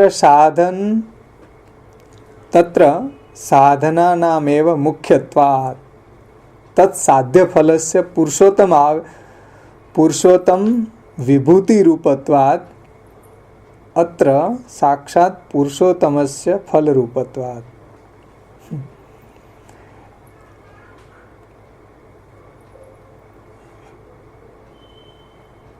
એટલે શ્રી મહાપ્રભુજી ભગવાનનું સ્વરૂપ આવું પ્રગટ થયું કલિયુગના આરંભમાં. એટલું જ નહીં, શ્રી મહાપ્રભુજી પણ પ્રગટ થયા કલિયુગની અંદર. અને બીજા યુગમાં તમે જુઓ તો બીજા યુગને કલિયુગની અંદર શું ડિફરન્સ છે? આ વાત સમજો કે ભાઈ બીજા યુગની અંદર શું છે. ચાચા ગોપેશ્વરજી કહે છે કે સાધનાનામ એવ મુખ્યત્વાत्. એટલે બીજા યુગોની અંદર સાધનની મુખ્યતા છે કે ભાઈ એટલું સાધન કરો તો આવું ફલ મળે. બીજાને કોઈને એવી ખબર જ નથી કે ભાઈ એક ભગવાનની પુષ્ટિનો માર્ગ છે, કે ભાઈ ભગવાનની કૃપાનો માર્ગ છે જે સાધન સાધ્ય નથી. બીજા બધા વિભૂતિઓ વગેરે જે છે એ બધા સાધન કરો તો આવું એને ફલ મળે એમ. તો બીજા જે યુગો છે એની અંદર સાધનની મહત્તા છે એટલે કોઈને ખબર જ નહોતી, કારણ કે બધા એમ જ માને છે કે સાધન કરો તો કંઈક ફલ મળે એમ. તો અહીંયા સમજો કે શ્રી ગોપેશ્વરજી ચાચા ગોપેશ્વરજી એમ કહે છે કે ભાઈ બીજા યુગોની અંદર તત્ર સાધનાનામેવ મુખ્યત્વાत्, એમાં તો સાધન બલની મુખ્યતા હતી. અત્યારની જેમ ભગવાનની કૃપા બલની મુખ્યતા ન હતી. ભાઈ બધા તપ કરતા હતા, વ્રત, જપ, હોમ, દાન, આવા બધા સાધનોની મુખ્યતા ત્યારે હતી એમ. એટલે સાધનના યુગો હતા એ બધા. એટલે શાસ્ત્રમાં બતાવેલા જે સાધનો છે એ સાધનોને જો તમે વ્યવસ્થિત અનુષ્ઠાન કરો તો પછી ફલ મળે એમ. અને કલિકાલની અંદર તો બધા સાધન જ ફ્લોપ થઈ ગયા ને એમ. સર્વ અધુના તું કલો સર્વે વિરુદ્ધાચાર તત્પરા સ્વાધ્યાયાદિ ક્રિયાના તથાચાર પરાંખા ક્રિયમાણમ તથાચારમ વિધિહીનમ પ્રકુર્વતે વિક્ષિપ્ત મનસો ભ્રાંતા જીવો પસ્ત પરાયણા રાત્રે પ્રાય સતો દુષ્ટ તત્ર ધર્મ કથમ ભવે. તો અત્યારે કલિયુગમાં તો ધર્મ સિદ્ધ થવો જ મુશ્કેલ છે. એટલે કલિકાલની અંદર તો બધા સાધનો ષડભીર સંપદ તે ધર્મ તે દુર્લભ તરા કલો. તો ધર્મના બધા સાધન જ ફ્લોપ છે એમ. તો સતયુગ વગેરેમાં તો સાધનની મુખ્યતા હતી એમ. એટલે કોઈ યજ્ઞ કરે, કોઈ વ્રત કરે, કોઈ તપ કરે તો એ સાધનથી જે ફલ સિદ્ધિ થાય, તો એ સાધનથી જે ફલ સિદ્ધિ થાય એ કાંઈ પુરુષોત્તમ થોડા હોય. પુરુષોત્તમ કોઈ સાધન સાધ્ય નથી એમ. બીજા યુગો છે એ સાધનના યુગો છે એમ, કે ભાઈ સાધન કરો તો ફલ મળે, પણ પુરુષોત્તમ કોઈ સાધન કરવાથી ન મળે. પુરુષોત્તમ કઈ રીતે મળે? પુરુષોત્તમ તો એની કૃપાથી મળે. પુરુષોત્તમ કોઈ સાધનથી ન મળે. સાધનાચરણ કરવાથી પુરુષોત્તમ ન મળે, અને સાધનાચરણ કરવાથી જે મળે છે એ પુરુષોત્તમ હોય નહીં, કારણ કે પુરુષોત્તમ કોઈ સાધનોથી લભ્ય નથી થતા. એટલે ચાચા ગોપેશ્વરજી અહીંયા એ વાત સમજાવે છે કે તત્ર સાધનામેવ મુખ્યત્વાत् સાધનાનામેવ મુખ્યત્વાत् તત્ સાધ્ય ફલસ્ય પુરુષોત્તમ વિભૂતિ રૂપત્વાत्. અને એ સાધન દ્વારા જે પ્રાપ્ત થાય એ તો પુરુષોત્તમની કોઈ વિભૂતિ મળે છે. સાક્ષાત પરબ્રહ્મ પુરુષોત્તમ મળતા નથી એમ. અત્ર સાક્ષાત પુરુષોત્તમસ્ય ફલ રૂપત્વાत् તસ્ય સાધન અસાધ્યત્વાत् ઇતિ અનુપપત્તે. પુરુષોત્તમ તો કેવા છે? સાધનથી અસાધ્ય છે. આપણા કોઈ જીવકૃતિ સાધનથી મળતા નથી એમ. એટલે વેદની અંદર કીધું છે કે અયમ આત્મા ન પ્રવચને ન લભ્ય ન મેધયા ન બહુના શ્રુતેન યમે વૈશ વૃણુતે તેન લભ્યે તસ્યેસ આત્મા વિવૃણુતે તનુસ્વામ. આ જે પરમાત્મા એવો છે કે નાયમ આત્મા પ્રવચન લભ્ય પ્રવચન ન લભ્ય. એટલે કોઈ પ્રવચનોથી, વેદના પ્રવચનોથી, ન બહુના શ્રુતેન કોઈ વેદના વધારે શ્રવણ કરવાથી, ન ધી કોઈ સારી ઉત્તમ ધી બુદ્ધિથી મળે નહીં એમ. ન પ્રવચન અયમ આત્મા ન પ્રવચન લભ્ય ન મેધયા ન બહુના શ્રુતેન યમે વૈશ વૃણુતે તેને લભ્ય. એ કેને મળે? તો કે જેની ઉપર પ્રભુ કૃપા કરે, જેની ઉપર જેનું વરણ કરે એને જ પ્રભુ પ્રાપ્ત થાય છે, બધાને પ્રાપ્ત થતા નથી એમ. એટલે સતયુગ વગેરેની અંદર સાધનો છે એમ, દ્વાપર વગેરેમાં, ત્રેતામાં, પણ એ સાધનોથી લભ્ય જે ફલ છે એ કોણ છે? તો કે પુરુષોત્તમ જ છે, વિભૂતિ રૂપત્વાત. એ તો પુરુષોત્તમની વિભૂતિ મળે છે. સાક્ષાત પુરુષોત્તમ જે છે એ તો ફલરૂપ છે. એ સાક્ષાત પુરુષોત્તમ છે એ તો સાધન અસાધ્યત્વાત, એ સાધન કરવાથી મળે નહીં. એટલે આપણા જીવકૃતિ સાધ્યથી એમ કે હું મેળવી લઉં 500 ડબ્બાનો મનોરથ કરીને 3-4 મણ મઠડી ધરી દો એટલે મળી જાય. કોઈ સાધન લભ્ય પુરુષોત્તમ નથી એમ. કારણ કે એ તો એટલે ઠાકોરજી કોઈ સાધનનો મોહતાજ નથી કે આટલું તમે એમ કહો કે હું એને આવું કરીને વશ કરી લઉં, આટલો રાગ ભોગ શ્રૃંગાર, આટલી મેંડ મરજાત પાડું, પ્યોર કૂવાની અપરસ રાખવું, એવા કોઈ સાધનોથી પુરુષોત્તમ લભ્ય નથી એમ. પુરુષોત્તમ તો લભ્ય એની કૃપાથી જ છે. એટલે આ વાતને એ ખાસ શ્રી ગોપેશ્વરજી, ચાચા ગોપેશ્વરજી સમજાવે છે. અને શ્રી ગુસાઈજીએ પણ ભક્તિ હંસના મંગલાચરણમાં કહે છે કે વૈદિક તાંત્રિક દીક્ષા અર્ચના વિધિબીર અસ્પૃષ્ટો. આવા બધા સાધનોથી તો એનો સ્પર્શ કરી શકાતો, અસ્પૃષ્ટો વૈદિક તાંત્રિક દીક્ષા અર્ચના વિધિબીર અસ્પૃષ્ટો રમતે નિજ ભક્તેશુ સમેસ્તુ સર્વસ્વ. પુરુષોત્તમ કેવા છે? તો કે કોઈ સાધનોથી એનો સ્પર્શ થઈ શકતો નથી. એ તો નિજ ભક્તેશુ રમતે, એના ભક્તોમાં જ એકમાત્ર રમણ કરે છે. એટલે અહીંયા શ્રી ગોપેશ્વરજી એમ કહે છે કે પુરુષોત્તમ તો ફલરૂપ છે, કોઈ સાધન સાધ્ય નથી એમ. અને એ કેવા છે? ભક્તિથી જ પ્રાપ્ય થાય છે. તો પુરુષોત્તમ કેવી રીતના મળે છે? તો કે એ તો એકમાત્ર ભક્તિથી જ પ્રાપ્ત થાય છે. ગીતાજીમાં ભગવાને કીધું, હમણાં આપણે જોઈ ગયા ને, ભક્ત્યા ત્વનન્ય શક્ય અહમેવ વિદો અર્જુન જ્ઞાતુમ દ્રષ્ટુંચ તત્વેન પ્રવેષ્ટુંચ પરમ તકે. અનન્ય ભક્તિથી જ મારું આવું દર્શન થાય છે. નાહમ વેદેર ન તપસા ન દાનેન ન ચેજ્યા શક્ય એવમ વિદો દ્રષ્ટવામસી મામ્યથા. કે આવા કોઈ વેદથી, તપથી, જપથી, હોમથી, કોઈ સાધનોથી હું લભ્ય થતો નથી એમ. હું તો એકમાત્ર અનન્ય ભક્તિથી જ મારી પ્રાપ્તિ થાય છે એમ. ત્યાં ભગવાને ગીતાજીમાં કીધું છે કોઈ સાધનથી લભ્ય પુરુષોત્તમ નથી એમ. સાક્ષાત પુરુષોત્તમ તો ફલરૂપ છે, સાધન સાધ્ય પુરુષોત્તમ નથી એમ. એટલે સતયુગ વગેરેમાં સાધનથી મુક્તિ વગેરે ફલ મળે. બીજા બહુમાં બહુ જોર મારે તો શું ફલ મળે? મુક્તિ વગેરે ફલ મળે, કંઈ પુરુષોત્તમ થોડા મળે. એટલે ચાચા ગોપેશ્વરજી એ વાત સમજાવે છે કે યદ્યપિ મુક્ત્યાદિકમ ફલમ તત્ર ભવતી. એટલે સતયુગ વગેરેની અંદર આપણે જોઈએ તો સાધનો જે બતાવ્યા છે સતયુગ વગેરેમાં, કારણ કે સાધનના યુગ છે બધાય, તો સાધનથી બહુમાં બહુ જોર મારે તો એને મુક્ત્યાદિ ફલમ, મુક્તિ વગેરે ફલ એને થાય છે. તદપિ એતદ અપેક્ષાયા ન્યૂનમેવ. પણ પુરુષોત્તમની અપેક્ષાએ તો મુક્તિ તો સાવ ન્યૂન છે. એટલે બીજા યુગોની અંદર એને સાધનથી જે ફલ મળે એ ફલ કેવું છે? મુક્તિ છે. તો મુક્તિ કરતાં તો પુરુષોત્તમ તો સર્વોત્કૃષ્ટ છે ફલ એમ. ફલરૂપ પુરુષોત્તમ છે એમ. એ તો જમીન આસમાનનો ડિફરન્સ છે. તો સમજો કે યદ્યપિ તદપેક્ષાએ ન્યૂનમેવ, સતયુગ વગેરેની અંદર સાધનોથી બહુમાં બહુ મુક્તિ મળે, પણ પૂર્ણ પુરુષોત્તમ ભગવાન શ્રી કૃષ્ણની અપેક્ષાએ તો એ બહુ ક્ષુદ્ર ફલ છે. એટલે આગળ આમાં છેલ્લે કીધું તદ પ્રાપ્તો વૃથા મોક્ષ, તદ આપતો તદ ગતાર્થતા એમ.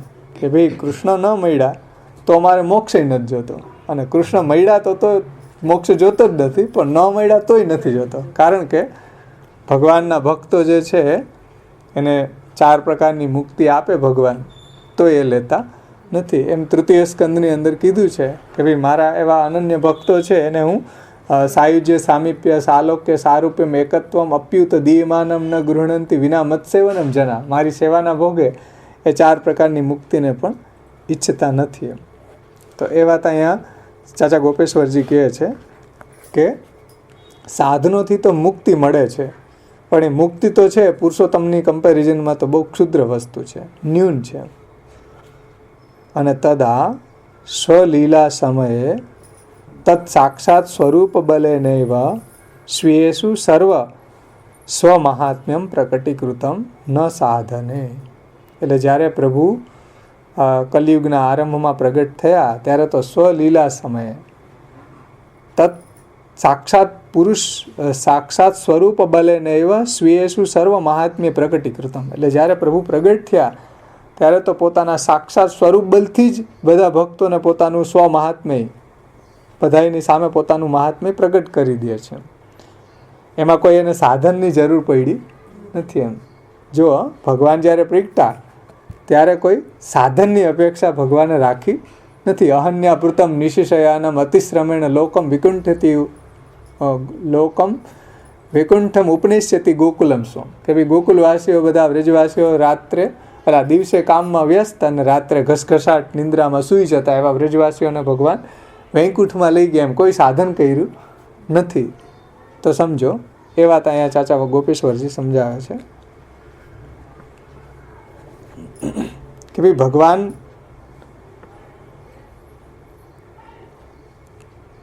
યદ્યપિ મુક્ત્યાદિ ફલમ ભવતી, યદ્યપિ મુક્ત્યાદિ ફલમ તત્ર ભવતી તદપિ એતદપેક્ષયા ન્યૂનમેવ ઇતિ. એ આપણે જોયું. પછી આગળ કહે છે ગોપેશ્વરજી તદા સ્વલીલા સમયે તત્ સાક્ષાત સ્વરૂપ બલે નૈવ સ્વીયેષુ સર્વ મહાત્મ્યમ પ્રકટીકૃતમ ન સાધને.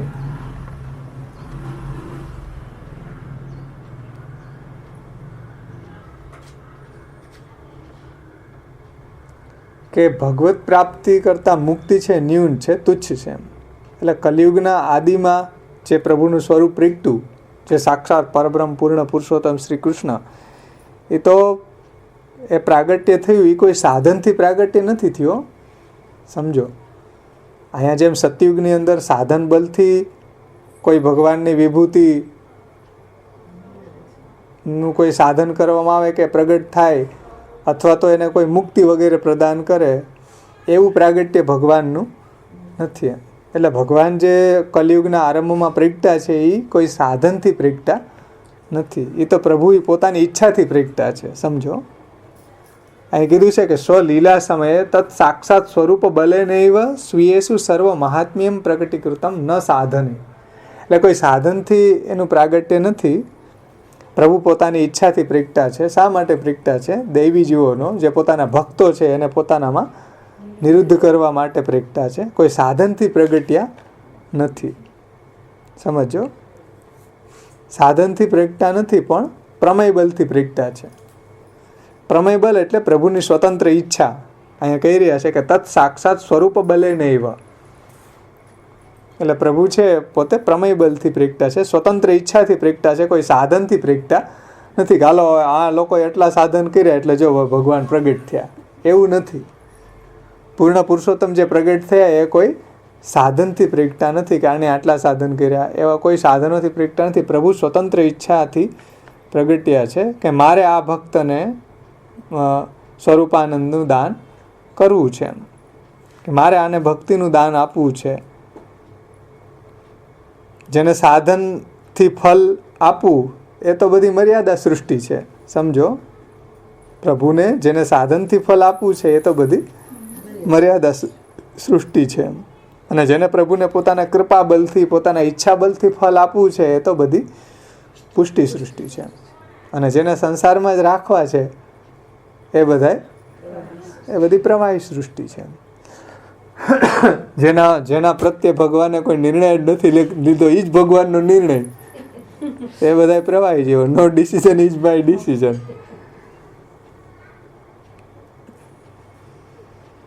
તો એ રીતે ભગવાન પ્રગટ્યા છે, કોઈ સાધન બલથી પ્રગટ્યા નથી. ભગવાન તો પોતાના સ્વરૂપ બલથી પ્રગટ્યા છે, ભગવાન પોતાની ઈચ્છાથી પ્રગટ્યા છે, કોઈ સાધન બલથી પ્રગટ્યા નથી. એમ ત્યાર પછી આગળ ચાચા ગોપેશ્વરજી કહે છે કે અતઃ તસ્ય કેવલમ પ્રમેય બલ સાધ્યત્વાત તદા તત્ પ્રાકટ્ય અભાવાત તેષુ કેશામપી ન તજ જ્ઞાનમ. એટલે કલિકાલના પહેલા ભગવાનનું પ્રાગટ્ય તો થયું જ નહોતું. બીજા યુગમાં તો બધા છે એ પોતપોતાના સાધનની અંદર લાગેલા હતા. કોઈ તપ કરે, કોઈ યોગ કરે, કોઈ જ્ઞાન કરે, વ્રત કરે, જપ કરે, હોમ કરે વગેરે. તો પોતપોતાના સાધનની અંદર લાગેલા છે. એટલા માટે એને ભગવાનના સ્વરૂપનું જ્ઞાન ન હતું. પૂર્ણ પુરુષોત્તમ સાક્ષાત પરબ્રહ્મ શ્રી કૃષ્ણ છે એનું જ્ઞાન એને ન હતું. એને તો એમ જ હતું કે બસ સાધનથી ફળ મળે. અત્યારે તમે કોઈક બીજાને પૂછશો, તમે જોજો કે ભાઈ સાધન કરો તો ફળ મળે. એટલે જે આપણા મહાપ્રભુજીના માર્ગને ન જાણતો હોય કે મહાપ્રભુજીના વાણીને ન સમજતો હોય એવા લોકોને તમે પૂછજો તો એમ જ કહેશે કે આટલું સાધન કરો તો આવું ફળ મળે. તો એવું અહીંયા સાધનથી જ ફળ મળે એવું માનવાવાળા એ લોકો હતા. એટલે ભગવાનના સ્વરૂપનું એને જ્ઞાન ન હતું. બીજા યુગોમાં એની વાત કરે છે. એટલે એ લોકો એમ જ માનતા હતા બધા કે સાધન કરો તો ફળ મળે એમ. પ્રભુના સ્વરૂપનું જ્ઞાન એને ન હતું એમ. એટલે સૌથી પહેલાં તો આવું સ્વરૂપ જ પ્રગટ્યું ન હતું. બીજી વાત તો દૂરી, સ્વરૂપની જ્ઞાનની વાત તો દૂરી, સ્વરૂપ જ પ્રગટ ન થયું. એટલે પૂર્ણ પુરુષોત્તમ તો દ્વાપરના એન્ડમાં કલિયુગની શરૂઆતમાં જ પ્રગટ્યા છે. પૂર્ણ પુરુષોત્તમનું પ્રાગટ્ય ક્યારેય ન થયું એમ. બીજા બધાય જે વિભૂતિ, અંશ, કલા, અવતાર ભગવાનના થયા એમ આ કલિયુગના આરંભમાં જ સાક્ષાત પરબ્રહ્મ પૂર્ણ પુરુષોત્તમ પ્રગટ્યા છે એમ. તો એ પછી બીજા યુગની અંદર જ્ઞાન કેવી રીતના હોય? એટલે શંકા હતી ને કે ભાઈ તમે એમ કહો છો કે અહીંયા આ વિદ્વાનોને જ ભૂતલ ઉપર જ્ઞાન નથી, ચાલો પણ કલિકાલમાં ને કારણે એની દૃષ્ટિ છે એ આચ્છાદિત થઈ ગઈ. પણ બીજા યુગની અંદર તો સતયુગની વગેરેમાં તો સત્વગુણની પ્રધાનતા હતી, ત્યારે કેમ એને જ્ઞાન નહોતું? તો કે ત્યારે તો પ્રગટા જ નહોતા, તો જ્ઞાન ક્યાંથી થાય? પ્રગટા કલિયુગના આરંભમાં અને દ્વાપરના એન્ડમાં એમ. તો પછી જ્ઞાન થવાની વાત ક્યાં રહી એમ? પરબ્રહ્મ શ્રી કૃષ્ણનું જ્ઞાન એને ક્યાંથી હોય એમ? એટલે ન હોય. એટલે આવું સ્વરૂપ તો કલિયુગની આદિમાં પ્રગટ્યું છે. આગળના યુગો જે છે એની અંદર પ્રગટ્યું જ નથી. તો પછી એવા લોકોને જ્ઞાન ક્યાંથી હોય?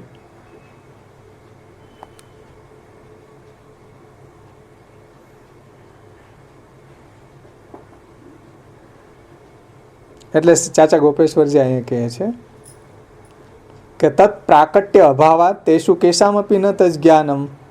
પ્રાગટ્યનો જ અભાવ હતો તો પછી જ્ઞાન કેવી રીતના હોય પ્રભુના સ્વરૂપનું?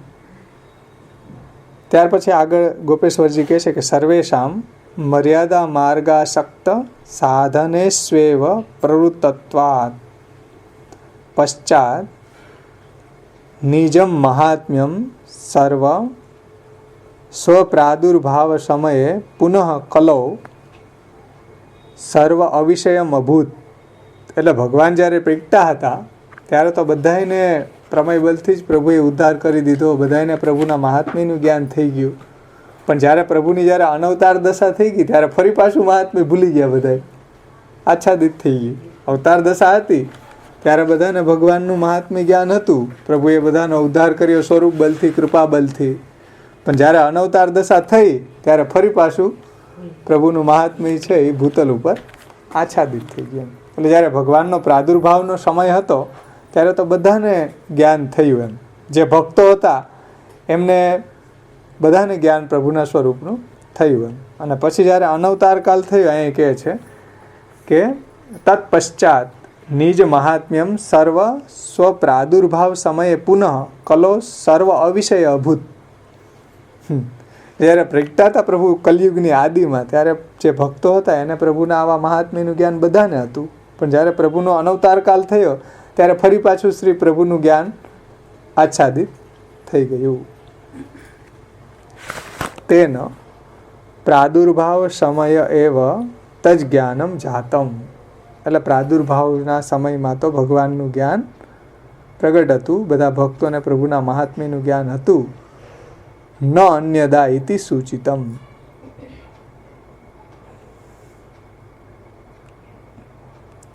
તેથી ભગવાનનો પ્રાદુર્ભાવ હતો ત્યારે તો બધાને મહાત્મ્ય જ્ઞાન હતું,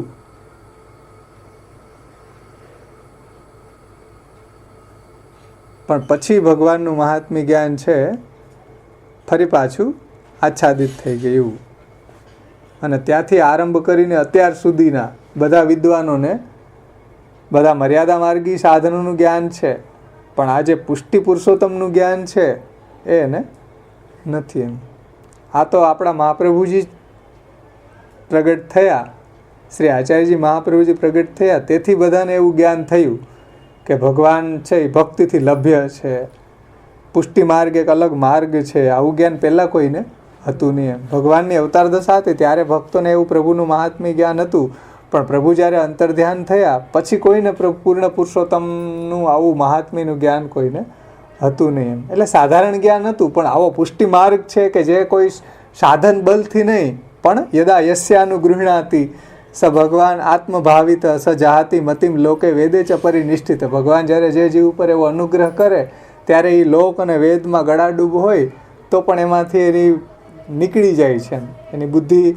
એમાંથી નીકળી જાય અને ભગવત પરાયણ થઈ જાય છે. આવો કૃપાનો માર્ગ હતો એવું કોઈને ખબર ન હતી. એમ એટલે બધાને એવી ખબર હતી કે ભાઈ સાધનનો માર્ગ છે, સાધન કરો તો આવા આવા ફલ મળે, પણ ભગવાનનો એક આવો કૃપાનો અલગ માર્ગ છે. પુષ્ટિ માર્ગ છે કથનાત, ભક્તિ માર્ગ છે કથનાત, પુષ્ટિ રસ્તિથી નિશ્ચય, કે ભાઈ એમાં કોઈ સાધન બલથી નહીં, ભગવાન છે કૃપા બલથી પૂર્ણ પુરુષોત્તમ સાક્ષાત પરબ્રહ્મની પ્રાપ્તિ થાય છે કૃપા બલથી, એવી કોઈને ખબર ન હતી. એ શ્રી મહાપ્રભુજી પ્રગટ થયા એટલે બધાને આવું જ્ઞાન થયું કે ભગવાન છે ભક્તિ લભ્ય છે. બાકી તો સાધન લભ્ય માનતા હતા કે ભાઈ સાધનથી આવા વિભૂતિઓ જે છે બીજી ભગવાનની એ પ્રાપ્ત થાય છે. પૂર્ણ પુરુષોત્તમની પ્રાપ્તિ થાય એવી કોઈને ખબર ન હતી. એવું તો શ્રી મહાપ્રભુજીએ સમજાવ્યું. એમ શ્રી મહાપ્રભુજી જ આપણને બતાવ્યું કે ભક્ત્યા ત્વનન્યા શક્ય અહમ એવ વિદો અર્જુન, કે ભક્તિથી જ ભગવાન લભ્ય છે. અને એ ભક્તિ પણ કેવી, સાધન ભક્તિ નહીં, ભગવાનની પુષ્ટિ દ્વારા ભગવાનની કૃપાથી લભ્ય જે ભક્તિ છે એવી ભક્તિથી ભગવાનની પ્રાપ્તિ થાય છે. એ વાત તો આપણા મહાપ્રભુજીએ જ બતાવી છે. અત્યાર સુધી કોઈ વિદ્વાનોએ એ વાત બતાવી નથી, એમ કે ભગવાન ભક્તિથી લભ્ય છે. એટલે પુષ્ટિ માર્ગ એક અલગ માર્ગ છે એવું કોઈને ખબર ન હતી. બે માર્ગો છે એવી બધાને ખબર હતી, કે મર્યાદા માર્ગ ને એક પ્રવાહ માર્ગ. દો ભૂત સર્ગા વિત્યુક્તે, એવી બે પ્રકારના ભૂત સર્ગો ઉત્પન્ન કરું છું. એમ તો એટલે મર્યાદા માર્ગ છે અને એક પ્રવાહ માર્ગ છે, એ બધાને ખબર હતી.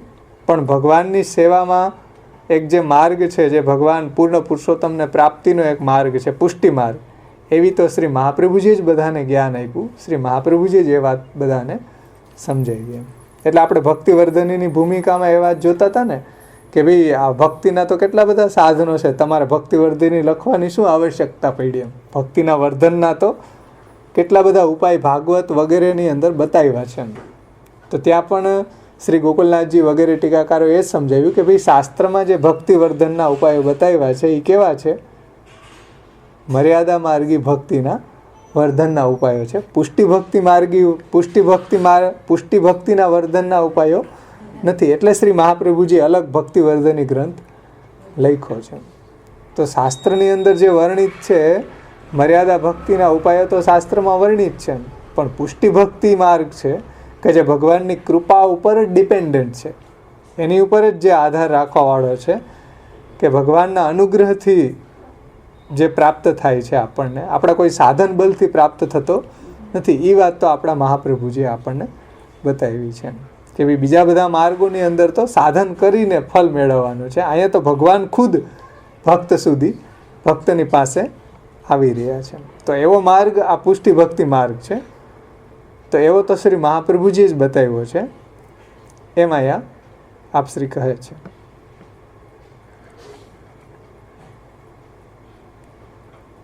એટલે ભગવાનની જે સેવાનો માર્ગ, કે સ્વતંત્ર ભક્તિનો માર્ગ, નિરુપધિક પ્રેમનો માર્ગ, આ નિરુપાધિક પ્રેમ, કોઈ પણ જાતની કામના વગરનો અહેતુકી અવ્યવહિતા ભક્તિ શ્રી પુરુષોત્તમે. તો એવો નિરુપાધિક પ્રેમ પ્રભુમાં રાખો, એ વાત તો આપણા શ્રી મહાપ્રભુજીએ જ બતાવી છે.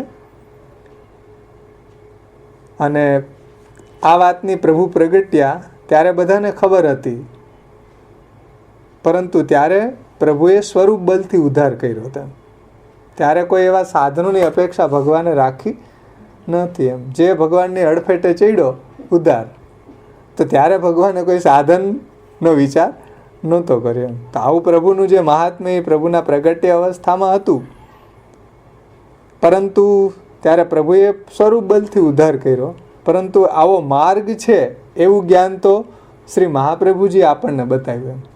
આવો પુષ્ટિ માર્ગ છે, વ્રજભક્તોના ભાવોની ભાવનાથી વ્રજભક્તોએ જે રીતે પ્રભુનું ભજન કર્યું, તો એવો જે માર્ગ છે નિરુપધિક કોઈ પણ જાતની કામના વગરનો, પ્રભુની અંદર પ્રેમ, પ્રભુમાં ભક્તિ, એવો માર્ગ તો આપણને મહાપ્રભુજીએ બતાવ્યો છે. એ વાત અહીંયા ખાસ સમજવાની છે. એટલે અવતાર દશા હતી, પ્રભુ જ્યારે પ્રગટ્યા હતા ત્યારે તો પ્રભુએ સ્વરૂપ બલથી ઉદ્ધાર કર્યો, પણ એવા પૂર્ણ પુરુષોત્તમની પ્રાપ્તિનો માર્ગ ક્યાંથી કાઢવો? તો એ માર્ગ તો આપણને શ્રી મહાપ્રભુજીએ બતાવ્યો છે, એમ આપશ્રી કહે છે. આવો માર્ગ અને એવું એનું જ્ઞાન, મહાત્મ્ય જ્ઞાન આપણા આચાર્યજીએ, મહાપ્રભુજીએ આપણને બતાવ્યું છે. એટલે પુષ્ટિ માર્ગ એક અલગ જ માર્ગ છે, જે વાત આપણે પુષ્ટિ પ્રવાહ મર્યાદા ભેદ ગ્રંથની અંદર સારી રીતે સમજી ગયા. એમાં પ્રભુ સાધનથી પ્રાપ્ત નથી થતા, પ્રભુ પોતાની કૃપાથી જ લભ્ય છે. ભગવાન અનુગ્રહ પુષ્ટિ માર્ગે નિયામક ઇતિ સ્થિતિ. ભગવાન પોતાની કૃપાથી જ લભ્ય છે, ભગવાન ભક્તિથી જ લભ્ય થાય છે. એ ભક્તિ પણ પુષ્ટિ ભક્તિઓ, જે સેવા, સ્મરણ, કોઈ પણ જાતની કામના વગર નિરુપધિક અહેતુકી અવ્યવહિતા ભક્તિ. તો એવી જે ભક્તિ એટલે પ્રભુની સેવા, સ્મરણ, સેવા, કથા, ગુણગાન, શ્રવણ, કીર્તન, સ્મરણ, પાદ સેવન, અર્ચન, વંદન, દાસ્ય, શક્ય, આત્મનિવેદન. તો જે પુષ્ટિ ભક્તિ, જે પ્રભુની સેવા, સ્મરણ કરીએ છીએ, એ કૃપા લભ્ય છે, કોઈ આપણા સાધન લભ્ય નથી. એમ એટલે આપણને એવું લાગે કે જો મેં શ્રવણ કર્યું, કીર્તન કર્યું, સેવા કરી, એ શું છે? એ કોઈ આપણું સાધન નથી, એ તો ભગવાનની કૃપાનો અવાંતર વ્યાપાર છે. આપણે જે કાંઈ કરીએ છીએ એ શું છે? ભગવાનની કૃપાનો અવાંતર વ્યાપાર. અવાંતર વ્યાપાર એટલે શું? કે અત્યારે જે પંખો ફરી રહ્યો છે એ પંખાનો અવાંતર વ્યાપાર છે. એમાં મુખ્ય જે મેન કામ કરી રહ્યું છે એ શું કામ કરે છે? ઇલેક્ટ્રિસિટી. જો ઇલેક્ટ્રિસિટી એમાં ન હોય તો શું થાય? પંખો ફરતો બંધ થઈ જાય. પંખો ફરતો બંધ થઈ જાય ને, તો એ આ ફરી રહ્યો છે એ તો ખાલી અવાંતર વ્યાપાર છે, દેખાય છે, પણ એની ભીતર જે કામ કરે છે ડાયનેમા, એ કોને કારણે કરે છે? ઇલેક્ટ્રિસિટી છે. એમ આપણી અંદર આપણે સેવા કરતા હોય, કથા કરતા હોય, પંખો હાલતો હોય, દેહરૂપી પંખો ચાલે ને કોકને એવું લાગે કે ઓહ સરસ સેવા કરે, સુંદર સુંદર કીર્તન કરે, સુંદર ગુણગાન કરે, પણ કરે છે કોણ? અંદરથી કરાવે છે કોણ? અંદરથી જે ડાયનેમિક ફોર્સ છે એ કોનો છે? એ તો ભગવાનના કૃપાનો ફોર્સ છે. આપણામાં એવું સામર્થ્ય નથી. હોય તો ઘરના બધાય ન કરવા માંડે. કોઈ ઘરના બધાય નથી કરતા, બધાને બાવડા પકડી કેવું પડે, બેહો, ચરણ સ્પર્શ કરો ભાઈ સાહેબ. કોઈ નથી કરતા તોય ભાગી જાય. શા માટે? એની અંદર એવો ડાયનેમિક ફોર્સ નથી. એટલે એવો આપણા કોઈ સાધનથી આપણે ભગવત સેવા નથી કરતા, પ્રભુ આપણી પાસે કરાવી રહ્યા છે. પ્રભુનો આપણી અંદર કોઈ કૃપાનો એવો ડાયનેમિક ફોર્સ કામ કરી રહ્યો છે કે આપણને સેવા આપણે કરી રહ્યા છીએ, આપણાથી થઈ જઈ રહી છે ભગવાનની સેવા, કથા, ગુણગાન. એના વગર આપણે રહી નથી શકતા. એનું કારણ શું છે? ભગવાનની પુષ્ટિ, ભગવાનની કૃપા આપણી અંદર બોલી રહી છે. એટલે શ્રી મહાપ્રભુજીએ પુષ્ટિ પ્રવાહ મર્યાદા ભેદમાં કહ્યું છે કે ભક્તિ માર્ગસ્ય કથના પુષ્ટિ રસ્થિતિ નિશ્ચય. કોઈ ભક્તિ કરી રહ્યો છે તો એમાં પુષ્ટિ બોલી રહી છે. પુષ્ટિ જો ન બોલતી હોય તો કોઈ ભક્તિ કરી શકે નહીં. તો એ પછી ભાગે, ભગવત સેવા ન કરે એમ. એટલે જે સાધન માર્ગ છે એની અંદર જીવ છે એ પ્રભુ સુધી જાય છે, પણ કૃપા માર્ગની અંદર શું છે? ભગવાન જીવ સુધી આવે છે, ભગવાનના લેવલ સુધી આવે છે, અને એટલા હદ સુધી આવે કે આપણા ઘરની બધી રહેણી કહેણી, આપણા ઘરની બધા રીત રિવાજ, આપણા ઘરના ઉત્સવો એ બધાની અંદર પોતે સેલિબ્રેટ કરે, બધા આપણા ઉત્સવોને પોતે મનાવે. એટલી હદ સુધી, આપણા લેવલ સુધી આપણા ઠાકોરજી આવે છે. એવા રાજાઓના પ્રસંગો આવે કે લડાઈમાં ભેગા પધારે ઠાકોરજી.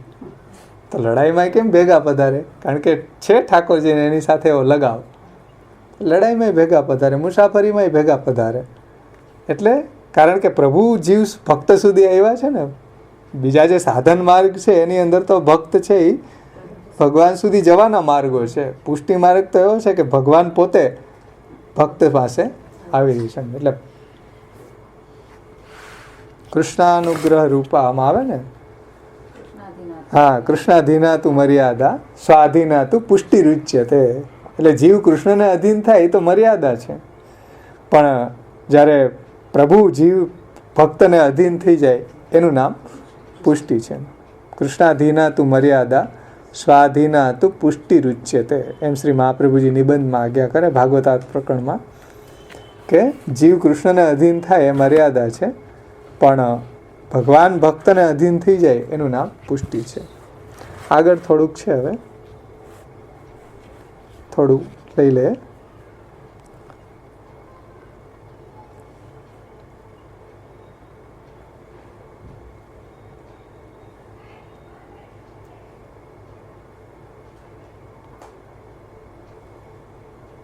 પછી કહે છે કે ભૂવી, આમાં આવ્યું ને ભૂવી શબ્દ, કલિકાતમચ્છન્ન દષ્ટિત્વાદ વિદુષામપી સંપ્રત્ય વિષયસ્તસ્ય સમ મહાત્મ્યમ સમભૂત ભૂવી. તો ભૂવી ઇતિ એટલે એક વાત સમજાણી કે ભાઈ ભગવાનની પ્રગટ અવસ્થા હતી ત્યારે ભગવાન સ્વરૂપ બલથી ઉદ્ધાર કરતા હતા. પછી ભગવાનનું મહાત્મ્ય ફરી પાછું આચ્છાદિત થઈ ગયું, અને પછી કોઈને જ્ઞાન નહોતું, અને પછી મહાપ્રભુજી પ્રગટ્યા ત્યારે બધાને એ પૂર્ણ પુરુષોત્તમના સ્વરૂપનું મહાત્મ્યનું જ્ઞાન થયું, અને એનો માર્ગની ખબર પડી કે ભાઈ પૂર્ણ પુરુષોત્તમ સુધી કેવી રીતના પહોંચવું એ મહાપ્રભુજીએ બતાવ્યું. બીજા બધા આચાર્ય પ્રગટ થયા, નિમ્બાર્ક, રામાનુજ, એ બધાએ જે માર્ગ બતાવ્યા એ મોક્ષ સુધીના. એ મોક્ષ બહુમાં બહુ જીવને શું પ્રાપ્ત થાય તો કે મોક્ષ, પણ ભગવાન પૂર્ણ પુરુષોત્તમ પ્રાપ્ત થાય અને એટલી હદ સુધી કે ભગવાન પોતાનો ભોગ્ય ભાવ પણ પ્રગટ કરી દે ભક્તોની સામે, એવા પૂર્ણ પુરુષોત્તમની સ્વરૂપની પ્રાપ્તિ થાય. એવું તો આપણા શ્રી મહાપ્રભુજીએ જ બતાવ્યું છે, બીજા કોઈ આચાર્યોએ બતાવ્યું નથી કે એ પરાકાષ્ઠા સુધી પૂર્ણ પુરુષોત્તમ પણ ઉતરવા તૈયાર છે, પોતાનો ભોગ્ય ભાવ પણ પ્રગટ કરી દે, ભક્તને પોતાનો ભોગતા બનાવી દે. તો આવા ભગવાન કૃષ્ણ પરબ્રહ્મ સાક્ષાત પૂર્ણ પુરુષોત્તમ સુધી પહોંચવાનો માર્ગ, જે મહાત્મ્ય ભગવાનની સ્વરૂપ અવસ્થામાં પોતે સ્વરૂપ બલથી ઉદ્ધાર કરી દેતા, પણ બીજા કોઈને પછી જ્યારે અનવતાર દશા થઈ ત્યારે એવું જ્ઞાન કોઈને હતું નહીં. એ જ્ઞાન તો આપણા મહાપ્રભુજીએ જ ફરીથી પ્રગટ કર્યું છે, અને દૈવી જીવોનો ઉદ્ધાર, દૈવોદ્ધાર પ્રયત્નાત્મા એવા આપણા મહાપ્રભુજી છે. વિદ્વાનોને નહોતું, કારણ કે એની કલિકાલથી દ્રષ્ટિ બધી ઢંકાઈ ગઈ હતી. એમ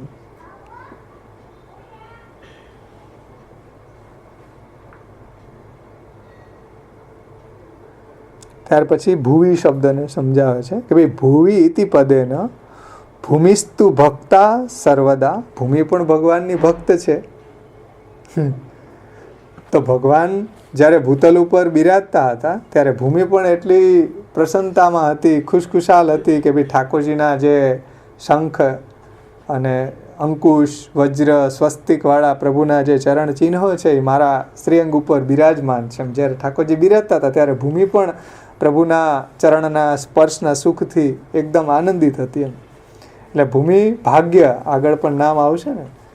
તો ભગવાન જ્યારે ભૂતલ ઉપર બિરાજતા હતા ત્યારે ભૂમિ પણ એકદમ ખુશખુશાલ આનંદિત હતી, કારણ કે હવે મને પ્રભુના ચરણ કમળનો સ્પર્શ થયો છે, કે પ્રભુ મારી ઉપર બધી જ લીલાઓ કરશે. એટલે ભૂમિ પણ પ્રસન્ન હતી.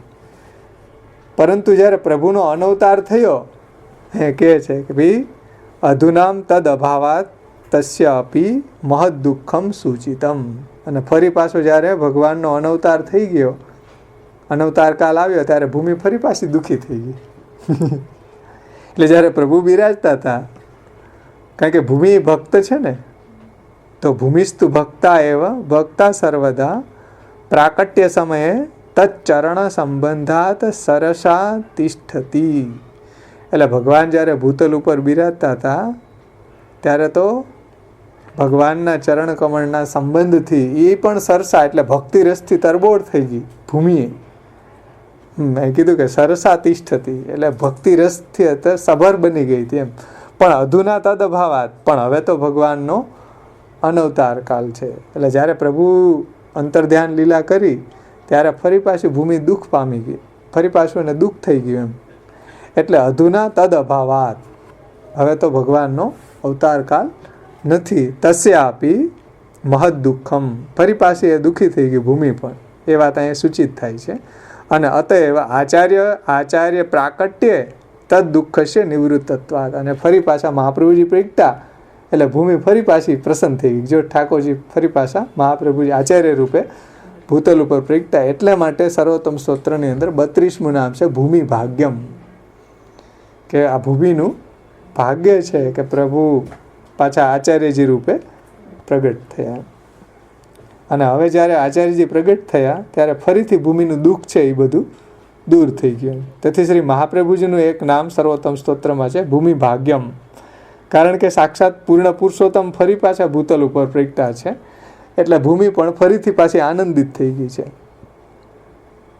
ઇતિ અગ્રે વક્ષ્યામિ, એ આગળ નામ આવશે 32મું ભૂમિ ભાગ્ય, ત્યારે જોશું આપણે. એવમ સતી યદેવ આવિર્ભાવઃ તદેવ તજ્ઞાનમ તત્રાપી કૃપા અતિશયેન ન તદ વ્યતિરેકેણ ઇતિ ભાવ.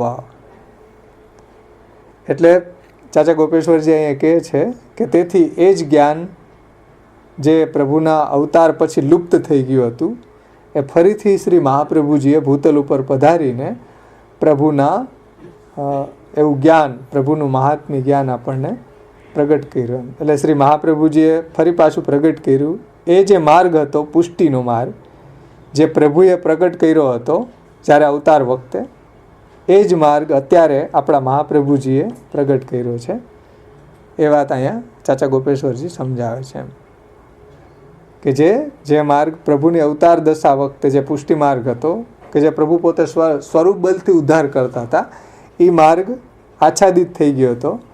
ફરી પાછો આપણા મહાપ્રભુજી પ્રગટ થઈને એ માર્ગને ફરી પાછો પ્રગટ કર્યો. કારણ કે શ્રી મહાપ્રભુજી પહેલાં ઘણા બધા આચાર્યો થઈ ગયા, એને કોઈને આ વાતની ખબર ન હતી એમ કે ભાઈ વ્રજભક્તોનો માર્ગ, વ્રજભક્તોને પ્રભુએ જેવું ફલ પ્રદાન કર્યું કે પ્રભુ એની સામે ભોગતા બની ગયા, તો જેમાં પ્રભુ પોતે ભોગ્ય બની જાય છે, ભક્તો પોતે ભોગતા બની જાય છે, એવો જે માર્ગ એ બીજા આચાર્યોને પણ સપને પણ ખબર ન હતી એમ. શાસ્ત્રમાં બતાવેલા માર્ગની ખબર હતી, પણ શાસ્ત્રમાં આ જે માર્ગ છુપાયેલો છે પુષ્ટિ માર્ગ, એ માર્ગની એને ખબર ન હતી. એ માર્ગ તો આપણા મહાપ્રભુજીએ જ ભગવાનની આજ્ઞાથી આ ભૂતલ ઉપર પ્રગટ થઈને આપશ્રીએ જ પ્રવર્તિત કર્યો છે. જે પૂર્ણ પુરુષોત્તમનું એના દ્વારા પ્રાગટ્ય થાય છે એવો માર્ગ તો આપણા મહાપ્રભુજીએ જ અહીં ભૂતલ ઉપર પ્રગટી અને આપણને બતાવ્યો છે કે જેની અંદર સાક્ષાત પૂર્ણ પુરુષોત્તમ પરબ્રહ્મ શ્રી કૃષ્ણની પ્રાપ્તિ થાય એવો માર્ગ તો શ્રી મહાપ્રભુજીએ જ બતાવ્યો છે. એવા ઠાકોરજીનું મહાત્મ્ય પણ શ્રી મહાપ્રભુજીએ જ બતાવ્યું છે. અત્યાર સુધી એવું મહાત્મ્ય છે એ આચ્છાદિત થઈ ગયું તેમ કલિકાલની અંધકારને કારણે. એટલે તો ઠાકોરજીને દયા ઉપજી કે ભાઈ મારા જે દૈવી જીવો છે એને મારા સ્વરૂપનું જ્ઞાન નથી. એટલે તસ્ય આત્માનુભાવ પ્રકટન હૃદયશ્ચાજ્ઞયા પ્રાદુરાસિત ભૂમો ય સન્મનુષ્યાકૃતિ અતિકરુણસ્તમ પ્રપદ્યે ભૂતાશમ. તો ભગવાનનું જે મહાત્મ્ય આચ્છાદિત થઈ ગયું એને ફરી પાછું પ્રભુને દયા ઉપજી દૈવી જીવો ઉપર, એટલે પોતાનું મહાત્મ્ય પ્રગટ કરવા માટે કે અને મહાત્મ્ય કેવી રીતના પ્રગટ કરવું હતું? વાણી દ્વારા. તો વાણી દ્વારા પ્રગટ કરવું હતું એટલે આચાર્યજીને ભૂતલ ઉપર પ્રગટ કર્યા.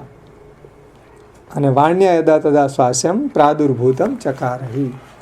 તો એ વાત હવે આગળ આવશે. અહીંયા સુધી ચાચા ગોપેશ્વરજીએ પણ બહુ સુંદર રીતે આ વાતને સમજાવી કે ભાઈ બીજા યુગોની અંદર આવા પૂર્ણ પુરુષોત્તમનું પ્રાગટ્ય નહોતું, એટલે બીજા કોઈને આવા પૂર્ણ પુરુષોત્તમનું જ્ઞાન પણ હતું નહીં.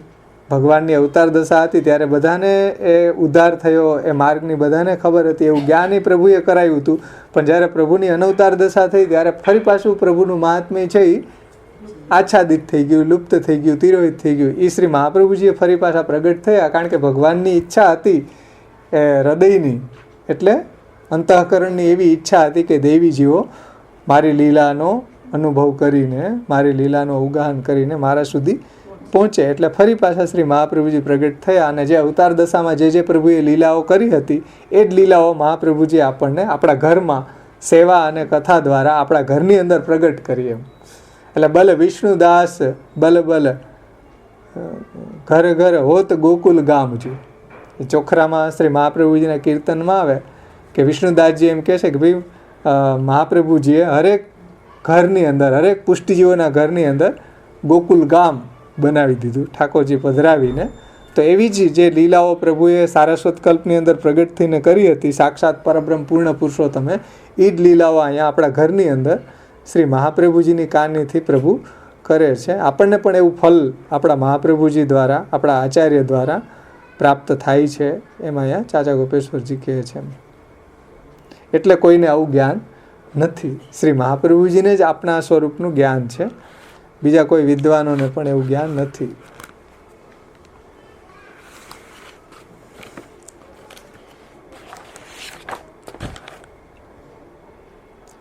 ત્યાર પછી આપણે કીર્તન લઈ લઈએ. શ્રી ગોવિંદાસજીએ જે હવે કીર્તન દ્વારા આપણને આ શ્લોકનો અર્થ સમજાવ્યો છે, તો કીર્તન લઈને આપણે અહીં સમાપન કરીએ. પછી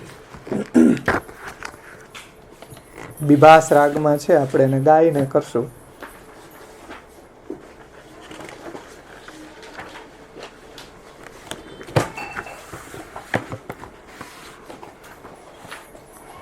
Yes,